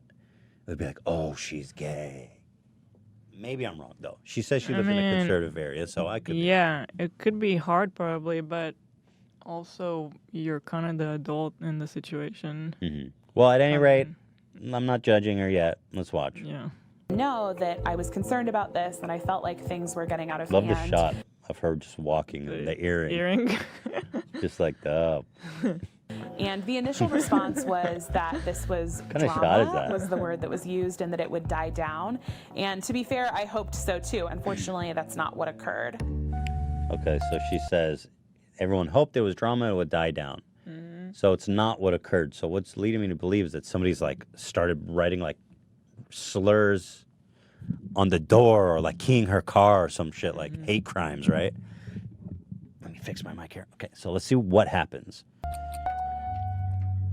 During that school year, I was also pursuing my Master of Arts degree. I had to maintain an online YouTube channel where I responded and reflected on things that I'd read or activities I'd completed. One night, I noticed that a flood of students started to follow me on that account, and then I received a comment that said, "Don't be stupid, be a smarty. You can join the Nazi party, now accepting dykes." So that this comment on YouTube, this is what she said. Sadly, it didn't end there. She had one person write a rude comment on YouTube. We get like 10,000 Welcome to the club. But especially like, the anti-Semite ones. It's like are you kidding me? 1 every 5. Yeah. Every defect I have as a person is apparently, it's almost a relief for me to know that every negative attribute of my personality is because I'm Jewish. That really actually takes the load off. I thought I was just. It's like, I guess I can't do anything right, about it. Yeah, no. I thought I had a lot of development and maturing to do, but it turns out I'm just a Jew. It's kind of a relief, honestly. But so this what happened is this comment sets her off down a This path comment of vengeance. is so weird because it doesn't even seem personal. Like to honestly, anything. honestly, as someone who's been on the receiving end of shitty comments, like it's not that bad. Yeah. It's not personal, and it's kind of just a stupid thing because it's like the Nazis are accepting dykes. Like that doesn't even make sense. Yeah. It's just being cheeky. Obviously rude, and I would understand being upset by it. But what happens is it sets her off on this personal crusade of trying to find out who wrote this comment. a comment on YouTube. So now she goes on like this warpath, and that's what's going on with my mic. Okay, why is this thing not tight? It's a little droopy, dude. I don't understand. Why is it droopy? And they got pills for that. Where they at? Oh, here. I think. Is your mic drooping? I know. I should do that during our next. All right. What? It's drooping. This thing is drooping all over the place, dude. All right. This is where the podcast is good. Derailing a little bit. Technical issues. Me coughing. Mike's all fucked up. So anyway, So if she just ignored the comment and like she said, it's just drama, it'll die down. But she goes on this warpath to say, who wrote that comment? And this ends up being her demise as far as I can tell. But here we go.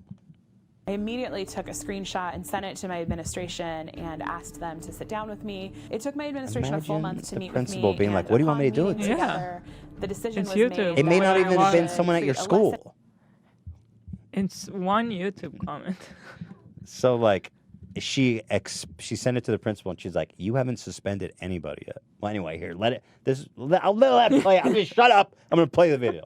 About tolerance to present it to my class. I did that immediately, sent it off to them, and unfortunately they decided that they didn't like the direction of the lesson, and I was told that it would occur later on once someone else had a chance to review it. I had started to experience some severe depression and even more severe anxiety about being in class because I felt like I didn't know what was being said about me or what was being done, and I also felt like I wasn't being supported or kept safe the way that I believe I deserved to.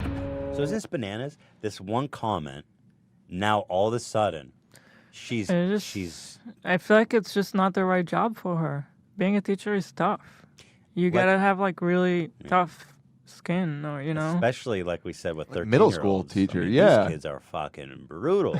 Yeah, I'm surprised nobody. Going in as a gay teacher in a conservative area, you kind of have to know this would happen, and you. Well, she didn't know, and she purposely kept it. Yeah, but I mean, because of that. There's a chance that someone will find out. So yeah, I'm surprised she was a teacher for 12 years and never encountered anything like. But I just find she said she taught for 12 years, and she had a meltdown over one YouTube comment, and I just imagine carrying a print of it to the principal and being like, "You need to do something about this." It's like, what? It's like even if you sympathize, it's like, what do you want me to do? Trace the IP. Yeah, call the cyber police. And so I can only imagine what that presentation looked like that they vetoed. Mm-hmm. They're probably just like, this is weird. You're going to make it worse. A presentation over one random comment. And also, you're going to make it worse. Yeah. Okay, everybody. I saw this comment calling me a dyke and saying that the Nazi party is accepting, and I want to know who was it. And I put together a presentation. That's like inviting all the ridicule in the world. Yeah, that's not going to go well. Don't feed the trolls, as they famously say. Yeah.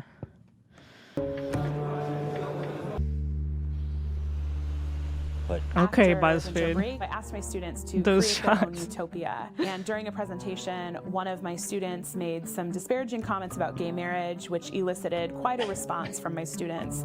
A lot of excitement and looking at me and definitely awaiting a reaction. After that, upon reviewing the students' written work, I noticed that some more derogatory comments were used about gay people in her work. And I brought that again to the attention of my administration, and my administrators felt like the best course of action there was simply a teachable moment. I contacted my union at that point. From there, it escalated to me getting a regional rep involved from my union, who eventually hired me a lawyer. Just imagine wanting to expel a student. It's like you're trying to ruin the kid's life. It's like you're the adults. I know they said something really mean and rude and homophobic. They're 13, okay? They're pretty ignorant. But I feel like if she took it in a different way, maybe a she could have. Yeah, maybe she could have turned it into something that would teach them You're like, what to did be you mean? tolerant. Let's talk about it. Why did you say that? What do you think? Yeah. And then the principal actually seems like pretty cool, like even-headed about it. But what is she? She's like, this person wrote something homophobic. She's like out for blood. Like, you have to expel. Like, the fuck? You're going after a kid, man. I mean, They didn't threaten her or do anything like totally insane. It's within the realm of normal child behavior to be a douche. Due to anxiety and depression, Amy took a mental health leave from teaching. Her case is currently being litigated. For what?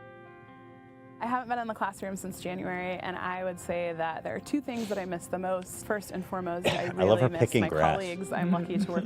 Man, it's like a commercial for depression. She's just out there picking grass. She's not in the classroom anymore. Fuck. With some incredible educators. In terms of students, I'm very sad that I didn't get to read Fahrenheit 451 with them or be there for their 8th grade graduation. It was really challenging for me to miss out on both of those things.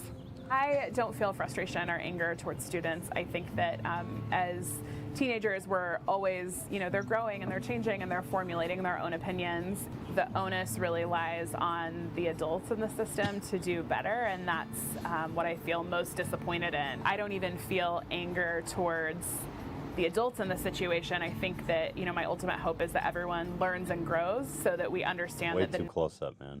These BuzzFeed shots. Way too close up. Show me that earring jiggling and picking grass. next time a situation like this occurs, we create a culture Ooh, where she's it got just a plural bead. What do you call that? Dan used to be a raver, right? Bead Plural? bracelet? Stay plural? Oh, plur? Plur, sorry. Plural? Peace, love, unity, respect, right? Yeah, you got it, dude. You're not the only one that's parted. I'm plur for life, baby. accepted and doesn't happen again. Oh, she walked out of screen. We reached out to Amy Skoll for comment. We included an excerpt from the response in the description. Alrighty. We didn't want to show it to too many people. Okay, so she's suing the school, not the student. Is that am I understanding that I correctly? don't know why I thought it was the student, but it doesn't actually say. It says. Yeah, it doesn't say. It says litigation is ongoing. But I would think it's, if anything, it's the school. I don't know why I thought it was a kid. I remember reading that somewhere, but I am an idiot. I just don't understand what the school could have done. What could they do? I don't understand what the litigating is for. I don't understand Why did you anything. make a YouTube I don't channel? even understand why this is a video at all. Yeah. Like, there's no story here. How is her making a YouTube channel even under the responsibility of the school? Exactly. It's YouTube, dude. People can find your videos. Yeah, and didn't she say she was she made the YouTube channel for the master's degree that she was trying to get? So this is like an extra. This doesn't even have to do with her work. How did she even know it was a student who made the comment? Exactly. You don't know. Like, here's what the fuck the are they supposed to do? the statement from a school is boring. It's very just what you would expect to be very legal. But I wonder why this video even exists. Yeah. There's no information. Nothing happened as far as I can tell. It's like, what are you trying to prove with this video? She's out there. The kids kicking are grass. assholes. Like, that's it. She got us good. Yep. God, yeah. There you go. In this day and age, I was such a dick to my teachers. Like, Definitely. honestly, you know? Dude. You know. And they were adults about it. They just moved on. Every time one of my students insults me, I want their life ruined and them to be expelled from school and to have to switch schools. I want them in prison. I want them in juvenile hall for a hate crime. So there you go. I don't know. BuzzFeed is like, it's like, dude, you didn't even have to make this video. There's no story. They had this artistic vision for the close-up. Yeah, they're like, we start with the close-ups and we build around that.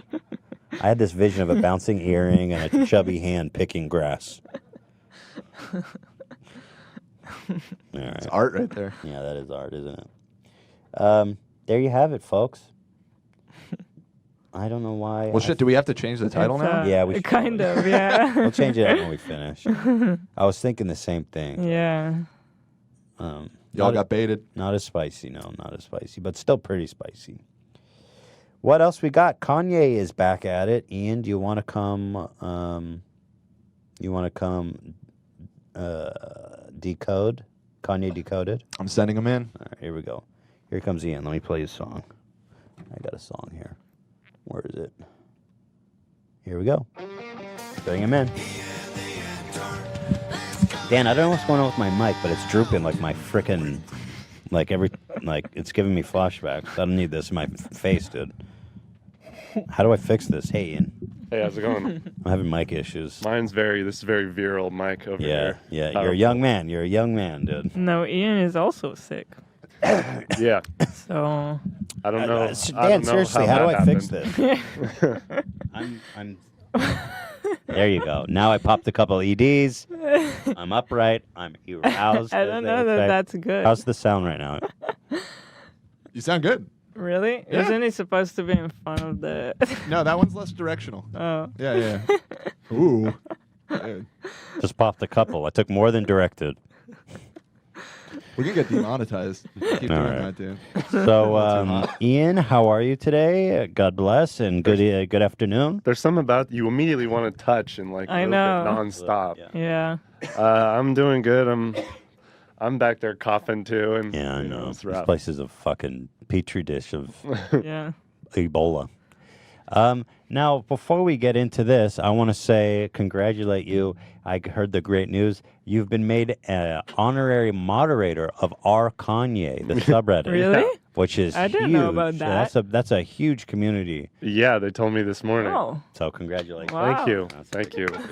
Now I know that Shout out to those Kanye- guys. I know the Kanye community is very important to you. How do you feel about being given this honorary title? I feel like the queen, kind of, because he was like, you don't have to actually moderate.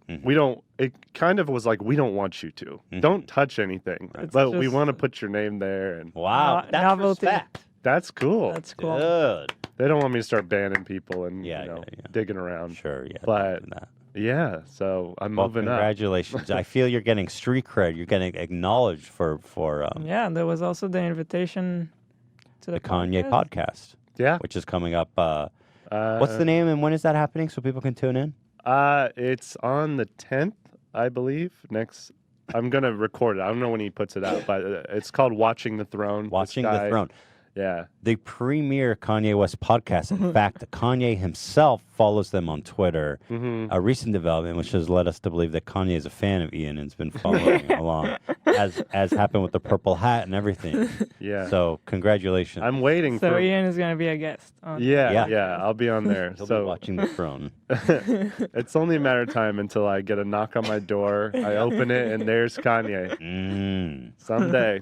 He'd be a great guest, wouldn't he? I joked about it. I said, if Kanye ever comes on here as a guest, Ian's going to sit here. I'm not going to say shit. I'm not even going to be in the room. I'm just going to, maybe I'll sit there on the couch. Yeah, the couch. And I'm not even going to say shit.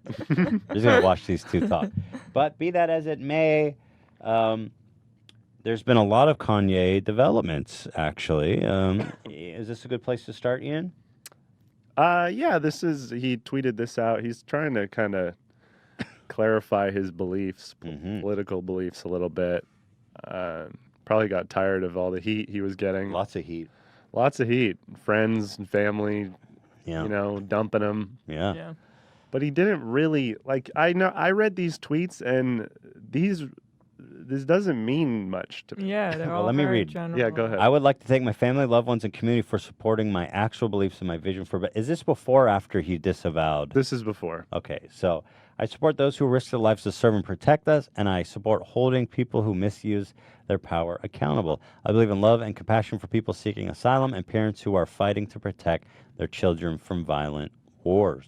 I support creating jobs and opportunities for people who need them the most. I support prison reform. I support common sense gun laws that will make our world safer. What I see this as, because this is a lot of liberal, kind of left-leaning beliefs, and I think he's trying to reach out and be like, hey, I don't disagree with you on these points. I just like Donald. Yeah, I think he's trying to... which is what I've said before. He's not like a heavy political guy. Sure. A lot of this is kind of vague too. I mean, That's true. I support holding people who misuse their power accountable. That's like a fun thing to say, but I don't know what that means. I see it as Me Too stuff. Oh, okay. Or like Wall Street stuff too. But regardless, it does heat up as he... It leaves a lot of room for interpretation. He does. It's He does. not Most specific. definitely. I mean, I'm. So here we go. So now there's a thing called What is Blexit, Ian? He's had this woman around him for a while called Candace Owens. She's kind of a right-leaning political figure, and she's been very close with him kind of ever since he put the hat on. And like in his circle, going wherever he's going, she's always around. Interesting. So she has this thing called Blexit. I hate saying the word. It's like It's not. it doesn't sound good. Yeah, it's not. How do you say? Elegant to say. No. Blexit. And Should be it's Blacksit, right? Blacksit.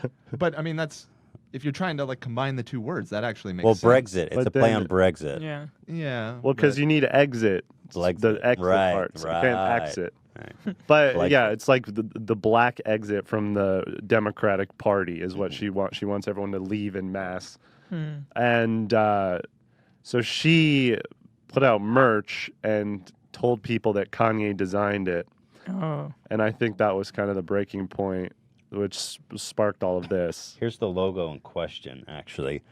And also, I will say, and not a very well designed. It looks like someone's being crucified. I mean, my or God. like a gym merch. Yeah, it looks like something my camp counselor would wear, and Not very spicy.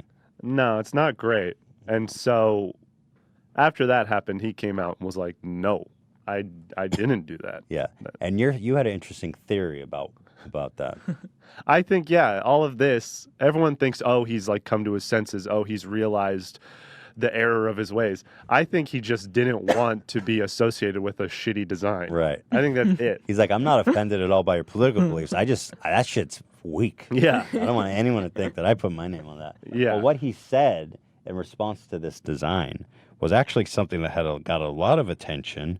A lot of people interacted with this tweet. It had like hundreds of thousands of likes and retweets.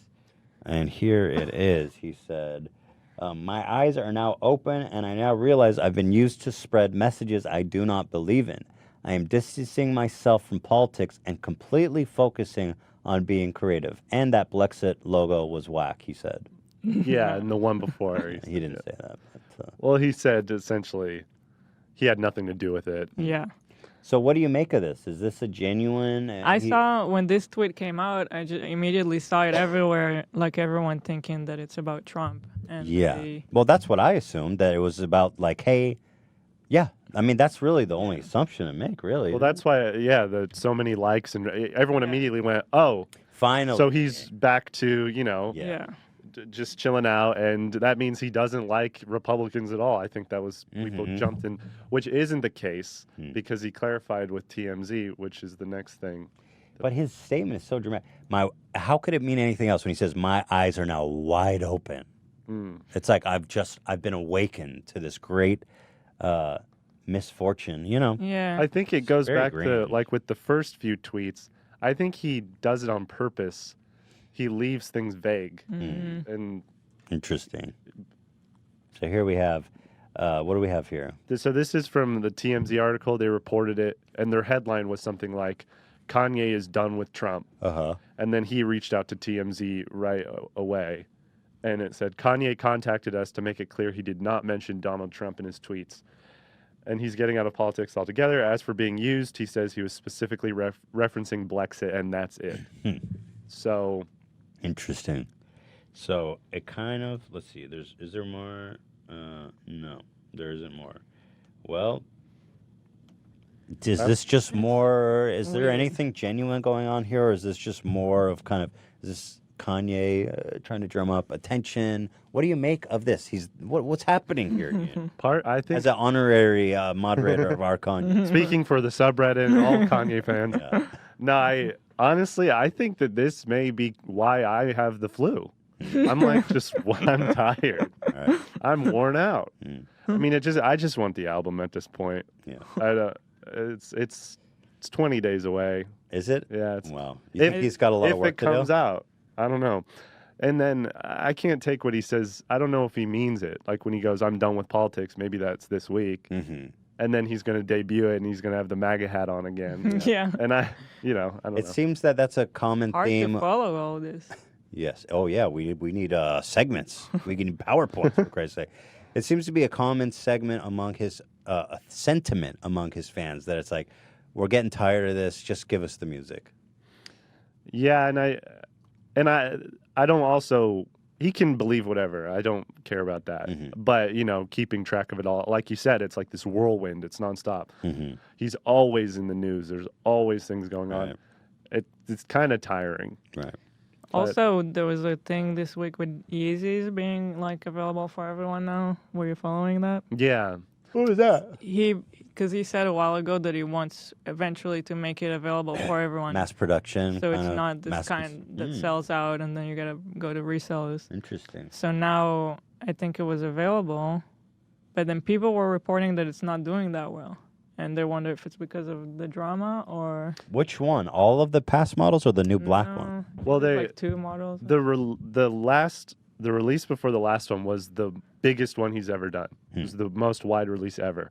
So there were going to be shoes available, but people took that as, oh, everyone hates Kanye now. They're not buying them. Yeah. But it's just that's the most they've just ever made. more shoes. Yeah. And I think it's the same case with the new release too. Got it. But I did see a few people reporting, oh yeah, that's because everyone hates them. Well, you are wearing a pair, are you not? Not right now. Not right now. Okay. Well, Ian has. There's a pair of articles Yeezys. like Yeezys are finally for everyone and no one cares. You don't care. And then they make it about the politics.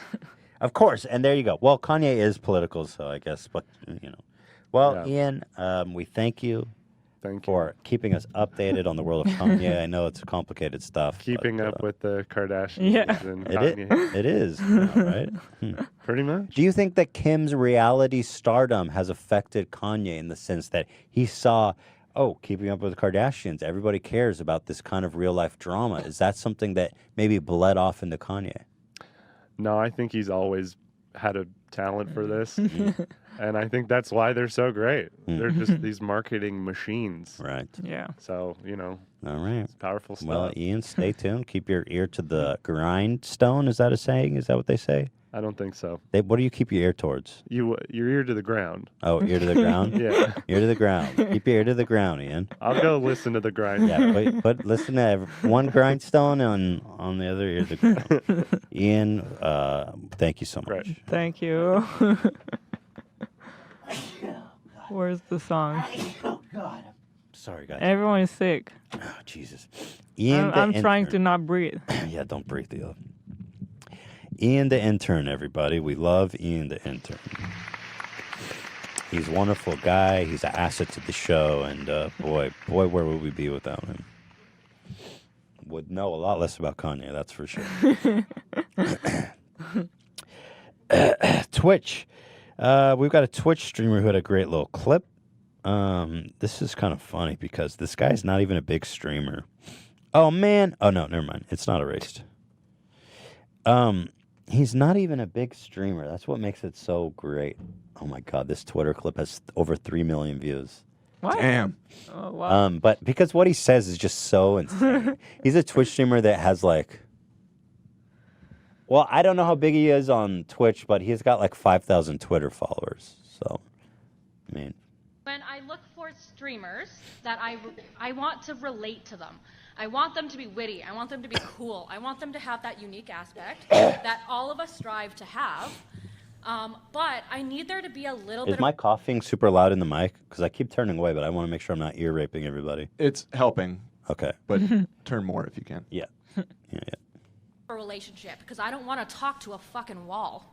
Okay, but well, part of the thing for me is I specifically don't want my viewers to have any kind of relationship with me. Fair. So that's it kind of works out, right? Yeah. I'm kind of I'm hitting my goal, but I'm shutting everybody out. That's kind of a bad strategy for Twitch. I don't know.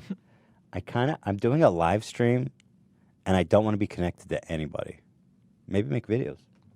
No, you totally are. And as weird as that sounds, and it's kind of low key, God complex kind of thing.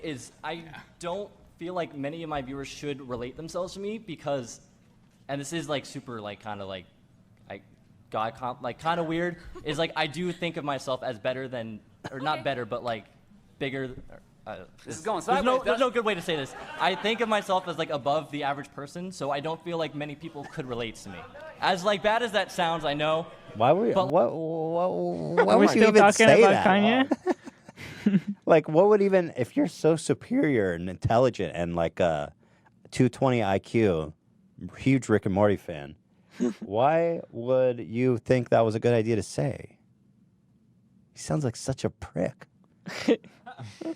You're just a fucking like. Also, he's like not even a big deal on Twitch. And it's nice. He just pulled up the social blade. It just looks like came he's out. got like 11,000 followers. You know. I just want to say, I just want to say this, and I don't want you to take it the wrong way, but I do have 11,000 followers on Twitter, and I do think, and again, this comes off bad, but I am superior To in all every of way. them. Yeah. I mean, how many followers do you have on Twitter? Like 200? I mean, case in point, you're fucking pathetic. Damn. This guy got reamed for this video. How did he think that could be anything worth saying? Also, I like how he keeps referring to it as like a God complex. Low-key God complex? It's like, well, and that he knows that it sounds bad. It's like, yeah, because it is bad. Don't fucking say that. Like, what are you doing? But I feel like he's flattering himself in a way of like saying he has a God complex too. Because again, you're not even justified. You can't even have a God complex when you have 11,000 Twitter followers. Like imagine that. This guy's a god. Yo, I am somewhat of a god complex. I feel like a god complex. So there Like you have this- it. Twitch. And apparently This there is, was like, a apology super, like, video kinda, with like- a No, it just God like kind He of has a weird. text? It's It like was I do followed think up of by a myself long as better text than Is it interesting? Not better, but like No. bigger. Just long and There's no good way to say this. I think of myself as like above the average person, so I don't feel like many people could relate to me. As like bad as that sounds, I know. What a fucking idiot. There's God. All right, there you go. There you have it. Nice. Oh, this story is fantastic, Hila. You're gonna love this. Specifically, you, Hila. Porn watching employee infected government network with Russian malware. Is that the fucking best title you've ever seen in your life? Listen to this shit. Government auditors traced a malware infection back to a single porn-watching employee within the U.S. Geographical Survey. An Interior Department watchdog recommended the U.S. Geographical Survey ratchet up internet security protocols after discovering its network had been infected with malware. So I guess there's like a government agency network that kind of connects everything. And they have really strict rules about how you can use the internet, because that's so slick that Russia, they're like banking on the fact that some government employees beating off at work. I just... Did you ever, like, put on porn at work? Like, why would you do that? I'll say this.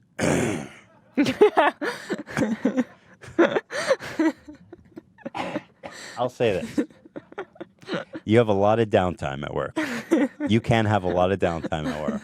Okay. It says that he reportedly used the computer to visit 9,000 adult video sites. That's a lot.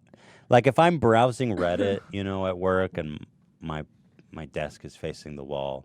Mm-hmm. It's like, yeah, you see some titties on the homepage and you probably take a look. But you don't do anything. You're not right? I'm not downloading porn videos. I'm not like augmenting my catalog. This guy's like on fucking Pornhub, like downloading shit.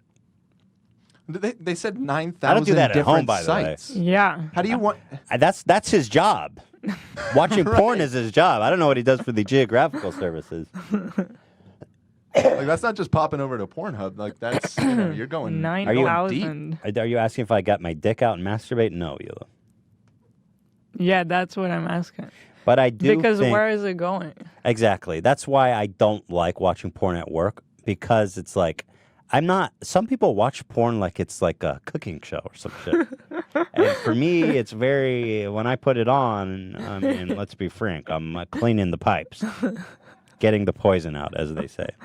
And so it's like, that's kind of the reason why I don't understand going to a strip club. It's like, okay, I've never been to a strip club and I really have no interest, because it's like, okay, Yeah, what do you do? go home and beat off. That's the same thing I was going to do anyway. Save the money. Watch some porn. And download some Russian malware. But you gotta admire the ingenuity of these Russian like cyber warriors, putting ads on porn sites with malware. I mean, that's fucking crazy. That's amazing. I love, by the way, there's like digital detectives.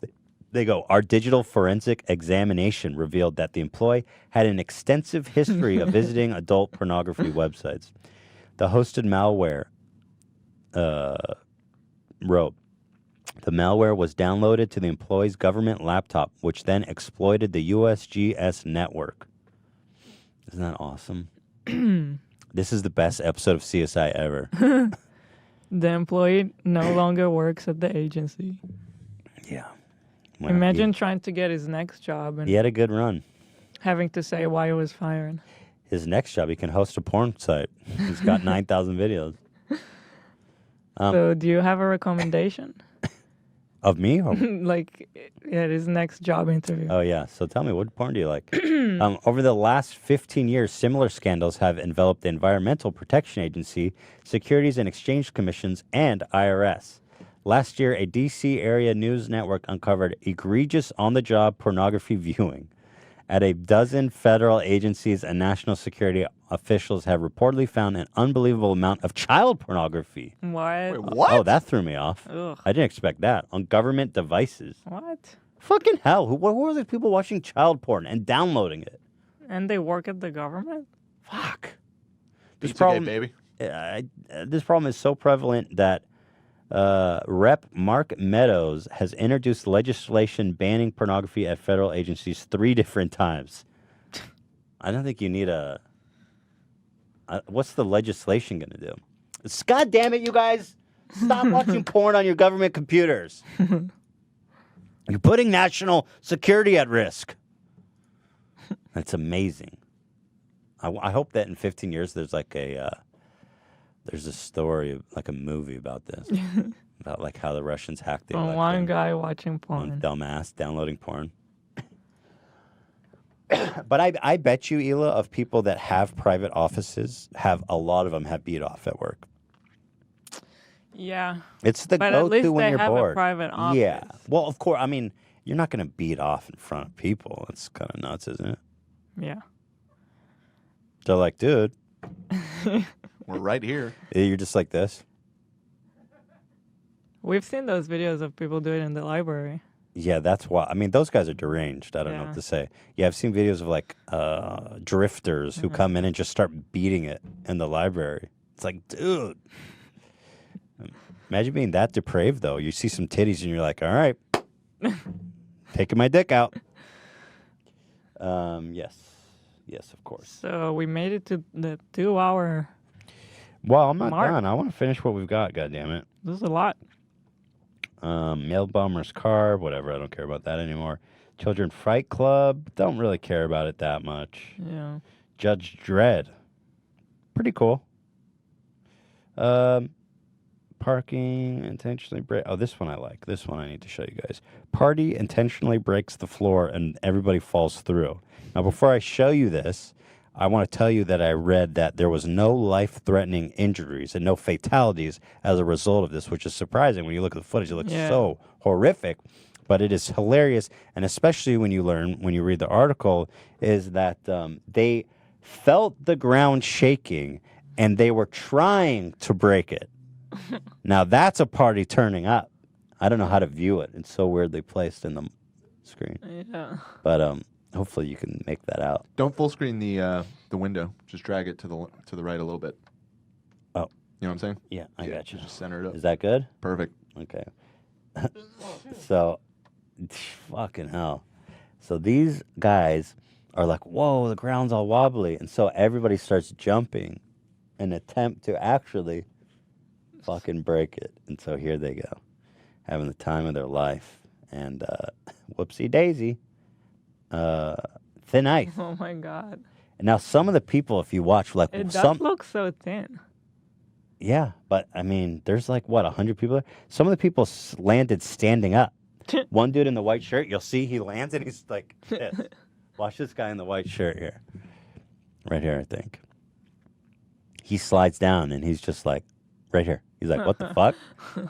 It's crazy, huh? So there you have it. I like the commentary. Just yo. Mhm. That guy just almost fell through the ground, by the way. I love that he's like, everyone, like the guy right in front of him falls into an abyss.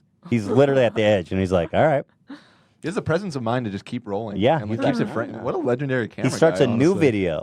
Yo. Like, wouldn't you be panicked? Wouldn't you want to get out of the room at that point? Like, maybe more of his floor could collapse right Dan. now. Maybe That's I why should- you'll never Yeah. be I an don't have- I don't Instagram have- superstar. That's right. I don't have the gumption. Love it.